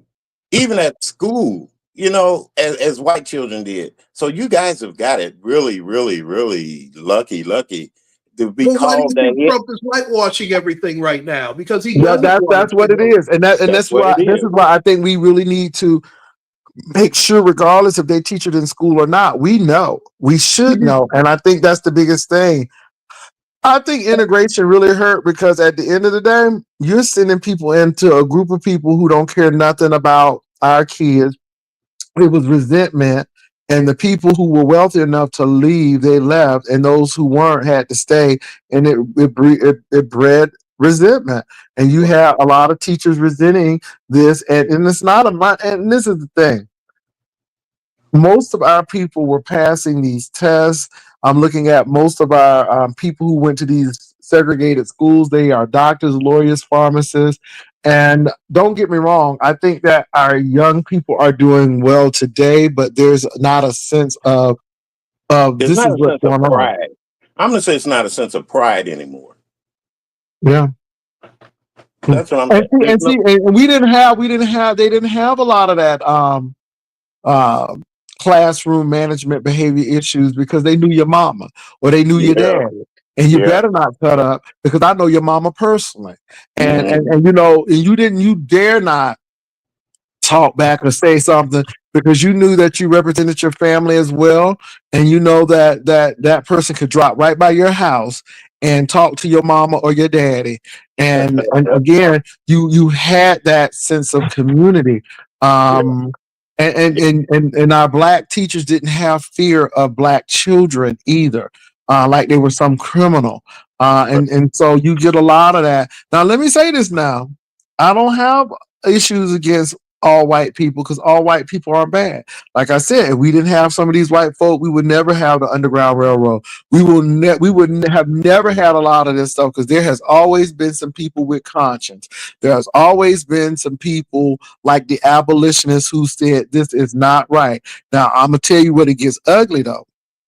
Don't let black people and you work with black people, but black men become the first to vote before you do, and now all of a sudden they less than people. And this is why a lot of black people look at the woman's right movement with suspicion, because black people like Frederick Douglass and Sojourner Truth, those people were helping these white women during that time, the suffrage movement. And then the suffrage movement wound up turning on black people because they gave black men the right to vote before white women, and they showed their true nature when that happened. And that's why a lot of black people had to move away from them, because the suffragettes started showing their racism. Yeah, but just think about it, Jay. Our black women have also been the last to get anything too. Oh, of course. Black women have been ostracized even by black men because it was put in their head back in them days that, hey, you better than that woman, because the way that white man was treating their white woman. You see what I'm saying? So I just don't get the fallacy that we're all equal. Because if you look at the Constitution, when it was written, there wasn't a damn thing in there about black folks being equal. Well, it wasn't a damn thing about poor white people being equal either. That's why we have a split. That's why West Virginia is not Virginia. Because even white men who were poor couldn't even vote. But I understand what you're saying. They had more rights than yes, they did. Black man. That poor white man still had more rights because he could go there and lie on that black man and they would believe him quicker, even if no matter how poor he was, they would believe him quicker. You do realize that we're still listed as 3/5 of the human, right? Black people to keep their asses out of hot water. They went and stole Mr. Johnson's cow and then blamed it on their black slaves to keep their asses out of trouble. Mr. Carruthers, Mm-hmm. you do realize we're still listed as 3/5 of a human. Oh, well, of course. That's what I'm saying. All those things are just amendments. Yeah. They could be repealed at any time. Everything could be repealed. This country could have been changed 100 times over when it comes to black people. But like I said, we're so busy being self-centered now that I remember the me generation, the my generation. There's no more us generation. We don't really have a culture. We really don't have a culture as far as I'm concerned. One shortest month of the year, they give it to us as black people when every day should be Black History Month. Every day. You can look up on the calendar and see somebody black and famous has done something other than in the month of February. You see what I'm saying? So, no. This country ought to be in tip-top 1,000% shape. Right. Instead, it's going down, and it should be way up.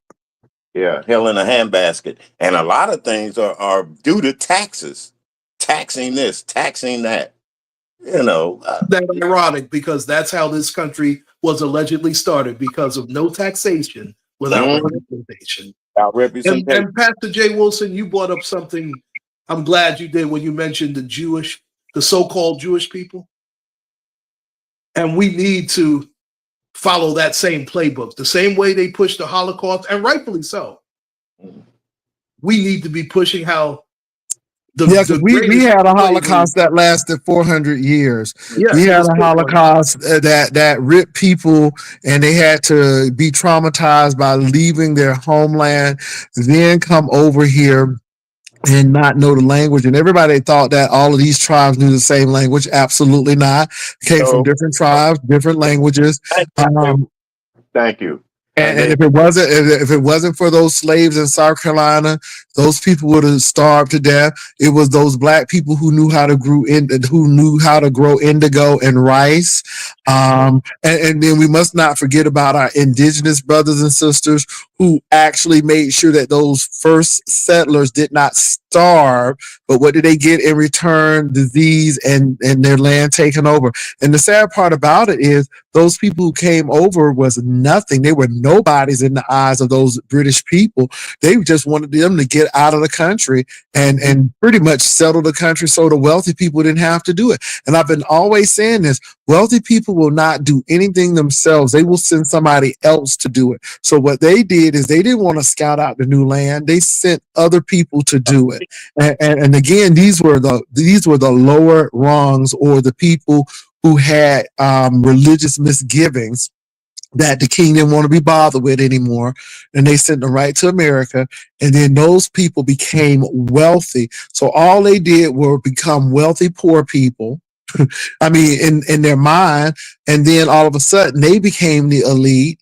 And what did? They sent the poor and uneducated out west to settle the homestead. That's why they gave them the Homestead Act, so they could fight against the Indians. And then they just came on over and took the land. And now we have California all the way to the west. So it's always about sending other people to do your dirty work or to scout off things for you. And that's what we've been seeing. And I think that people really need to notice the Crusades wasn't all about religious freedom. It was about getting people out of there and taking back land for certain groups of people. It wasn't a religious thing. That's how they touted it.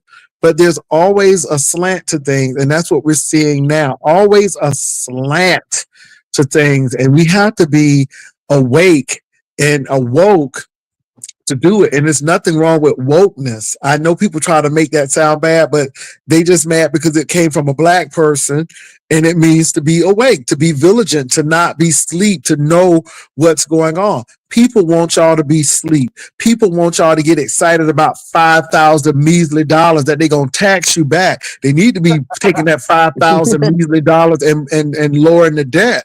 That's what they need to be doing. But see, they're going to give you a chicken and a pot, and you all excited about it. And it's really funny because they accuse the Democrats of doing that. But at the end of the day, you don't go against your interests. At the end of the day, no one ever comes against those major corporations who getting many chickens and pots, and we let these people not even pay taxes, and then they'll lay off a whole group of people to make more profit. And it doesn't make sense. It doesn't make sense. And I'm just thinking that the American people are tired of this now. And I know that somebody said something about immigration. I know they are in here right now, but I'm gonna say this. Immigrants pay taxes, folks, and they don't get a tax refund. Immigrants have taken care of Medicaid and Medicare, but they're not eligible to receive one dime for it. Do you not know that you need to follow the money? The only reason why these people are coming over here is to work and send remittances back home. If the people and the companies didn't hire them, they wouldn't be over here. We love cheap labor in America. We would rather pay people pennies on the dollar to pay them a living wage. And now that these immigrants are being shipped back, we have these low wage, unskilled jobs being not filled. And guess what? Fruits are on the vine, vegetables on the vine, rotten. Nobody is picking them. And now these corporations are upset because these jobs that they're stealing, nobody ain't running to get those jobs that they're stealing. They're taking our jobs, but we don't see you out there picking peas. We don't see you out there picking tomatoes for your jobs that they're stealing. And we get caught up in that talking about securing our borders. Are you serious? And even with that, that's rhetoric again, because go ahead, y'all. It just pisses me off how ignorant people can be. I see exactly where you're coming from, and I've seen it. Like I said, I've been here longer than I can equate to my age, but I've seen a lot of stuff. I've seen a lot of things change, how politics work, how people work in a community. Until you learn to plant your own garden, raise your own vegetables, you're never going to amount to, I'm not going to say anything, but when it comes time to feed yourself, you better learn how to get a hoe in your hand and tear up that earth, plant a seed, and fertilize those vegetables and stuff. So Oh, you but Mr. Williams, that's easy said and done. But now they're making people in Florida tear down their trees because now they're giving this bogus thing about fruit flies. And now, if Monsanto even has a clipping of their stuff in your garden, they'll take it away because they don't want you to have the ability to grow your own food. They don't yeah, want you to have the ability to do anything because that's what people are facing now. Do you I understand me? say this country is going to be in a revolution again. It's going to be a revolution, and it's not going to be because of slavery or anything. It's going to be because people are tired of. They don't want an anarchy. They don't want a government that tells them. Malik, hold on for a minute. Malik, most of these immigrants are working. I hate to say it. Most of them are working, and a lot of us ain't working them jobs. And so my thing is, Malik, if you take away that immigrant money, you done took away half of Medicaid and Medicare. Because again, those people pay into the system, Malik, and most of those people are working to send remittances back home.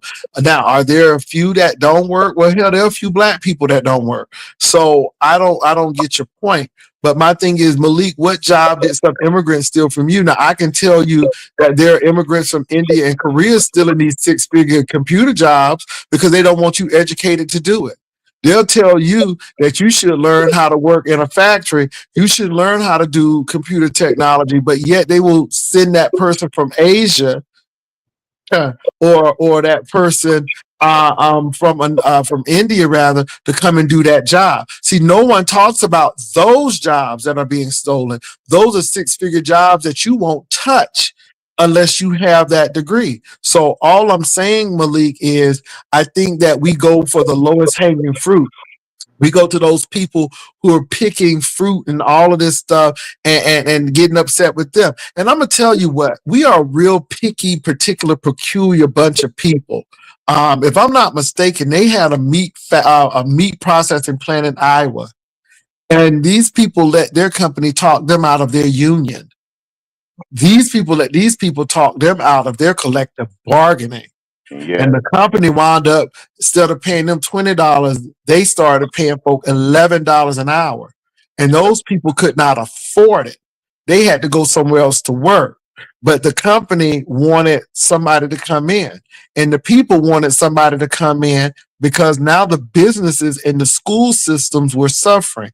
Well, when those Eritrean and those Guatemalan people came to work the meat factories, they were happy, but they didn't want them people to have their own restaurants now.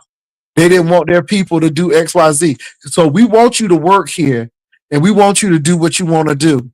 But we don't need you to take over our town. We just need you to work here, and you don't have no say in your entertainment because your whole goal is to just work and leave. And that's definitely not fair. So I look at that. In my hometown in Florida, they're closing schools, right? But they won't close two schools. You know why? Because it serves the Hispanic community and it's a lot of Hispanic people having children. So they're not going to close those schools. I want y'all to see this. It's all about the money and you got to follow the money. Don't follow. get it Sure. twisted. Immigrants are a lot of money to this Yeah, country. They act like they don't like them, but yes, they do. But they'll have you to think they don't like them and have you to push them out. But at the end of the day, they know they need that. I live in the state of Texas, and Governor Abbott knows that if he shut that border down, that during Christmas we would not have no money. Because let me tell you something, the Mexicans come and shop at the malls. yeah. And do you not know this, Uncle Claude? I don't know if you know Mama D, Uncle Claude, and Mr. Carruthers. Do you not know that on the Mexican-U.S. border, that Mexican kids go to U.S. schools to learn? They cross the border to go to school, they finish their stuff, and they go right back home. You know why? Because if it wasn't for them coming, most of these U.S. schools would be Close closed. down. Yes, I Yeah. know. I'm aware of that. But we using them people. And We're it's crazy making money. is taking away these student visas from these kids. I know a girl that's been here 3 years in college, and she lost her visa. For what? What did she do to deserve to lose her visa to keep her from getting an education? Even if she takes it back to her home country, she's at least helping her people. I don't get it, man. I don't get it. This country is so goddamn selfish. They're so money hungry. Like you said, it's some We money. want to use the people Yeah. Yeah. for our benefit. Yeah. But we know, again, that if it were not for those Mexican students, a lot of schools would be closed down already. Do you hear me? Yeah. So, Yeah. this is why I shake my head with people.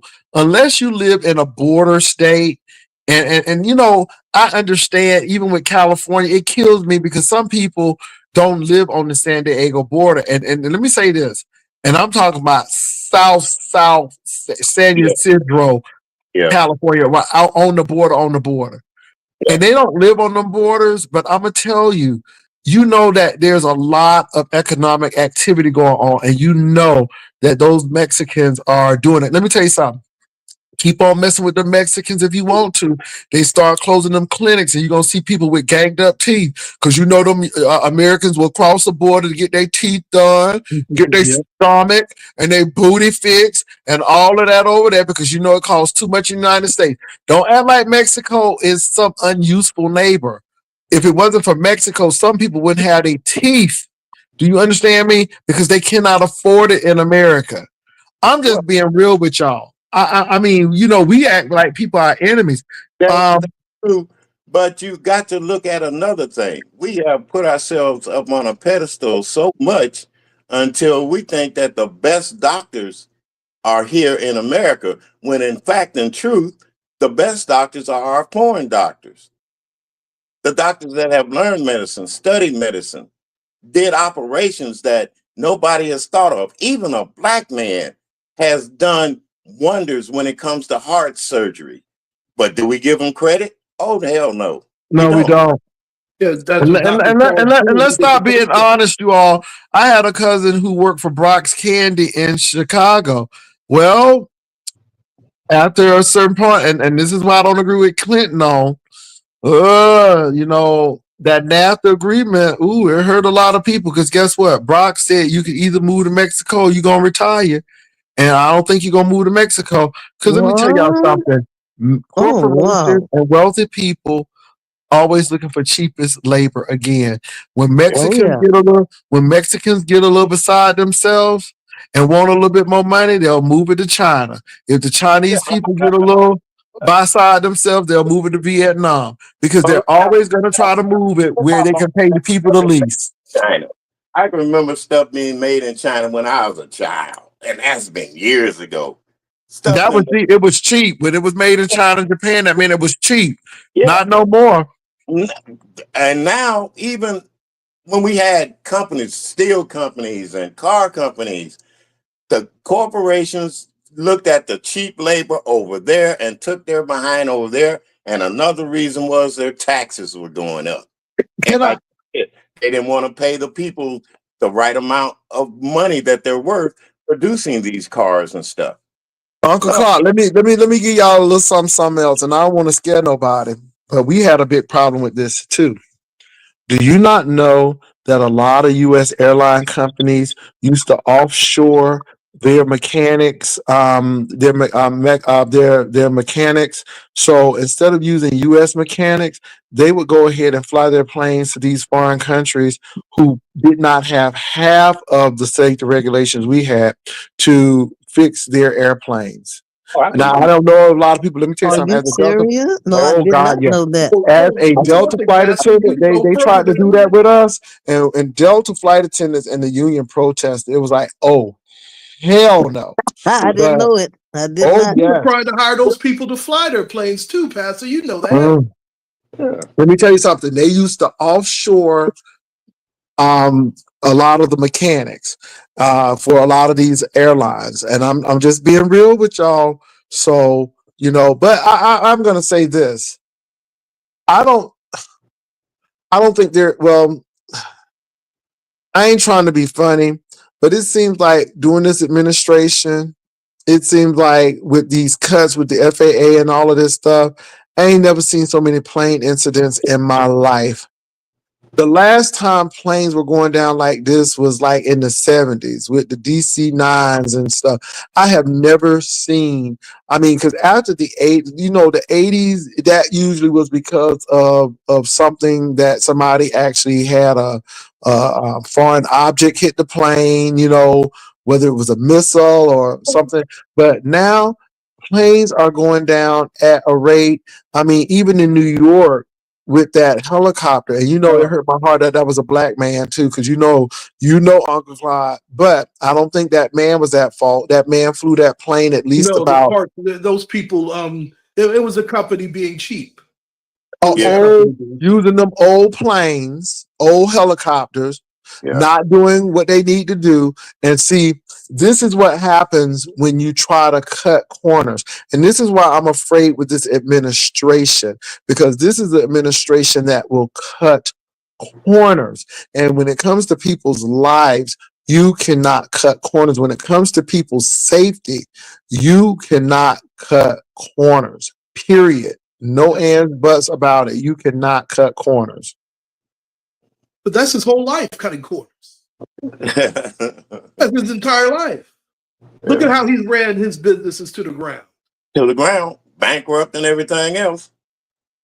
I mean, and then we'll have the nerve to tell you to pull yourselves up by and then cheated the contractors. And it's been well documented that if he could find a way not to pay, he would find a way. So if it was something very minute, he would argue about it and not pay. But do you not know how many contractors in Atlantic City that he did not pay, and he just refused to pay these people after they did the work? Because ex a prostitute, he didn't want to pay her either. That's true. You're absolutely right. The Stormy Daniels. He still ended up having to pay.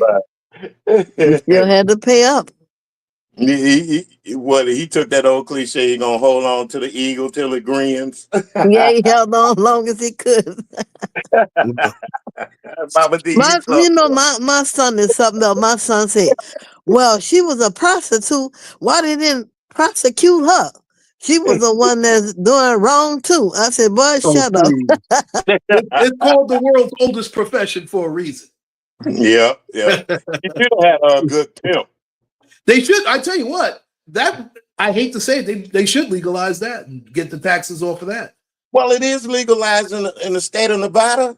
I know that, but that's only one state. Yeah, chicken ranches. I mean, come on, let's face it. And that's another sign of racism too. That he's no longer here. What was his name? God, what was? Oh my God, Hoff. Remember, he was the Moonlight Bunny Ranch guy, David Hoff. Oh, Hugh Hefner. I mean, please. Oh yeah, of course you have to. But I'm just talking about recently with him. I mean, come on. If that was any, I mean, if he was black, they would have never given him any license to have the Moonlight Bunny Ranch. He would have been looked at like Willie D back in the day. Remember those movies, The Mac? Yeah. When they want to dehumanize something, always put a black man's face on it. A lot of crap I seen going on through my 74 years of living. Like I said, even Hugh Hefner back in the day with his little Playboy mansion out of Chicago. Shit, come on, fellas, let's face it. And he had security there. He had security. Well, everybody, look, I gotta go. It's been 3 hours and 17 minutes, and I cannot pull a lemon today. I can't pull a lemon today. I'm gonna say my last words. Curtis Mayfield and Marvin Gaye wrote the prelude to a lot of this stuff. Oh, yes, you're absolutely right, Mama D. Uncle Claude, anything from you? All I'm gonna say is, and I hate to say it because of what happened, but we are in for a bumpy ride, ladies and gentlemen, as black people. I mean, I'm gonna be honest, I'm not even concerned about anybody else. I'm concerned about us. We are tired of being divided and conquered. It's time for us to unite, come together, and do what we need to do. All right. Anything from you, Mr. Carruthers? First of all, love you guys as Jesus loves us. And thank you, Jay Wilson, for having an enlightening conversation. Mama D, You are Yeah, a you are a gem, honey. nothing but a pleasure.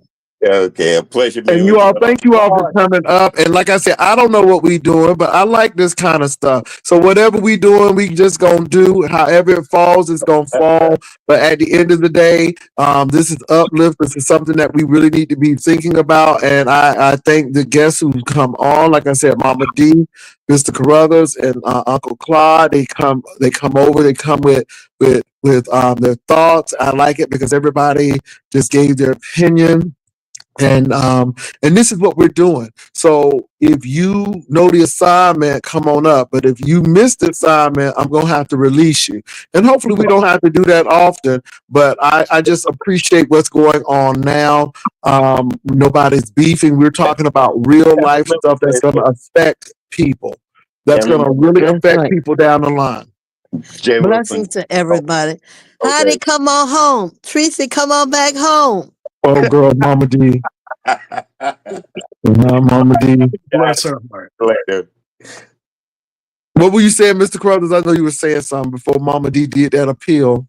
Oh, he just left. Oh, okay. Well, Oh, Uncle Clyde, thank you. And I'm getting ready to head thank you, on sir. out, but thank y'all for coming over. Peace and love. And I will talk to you all maybe later on tonight. Y'all take care. Bye.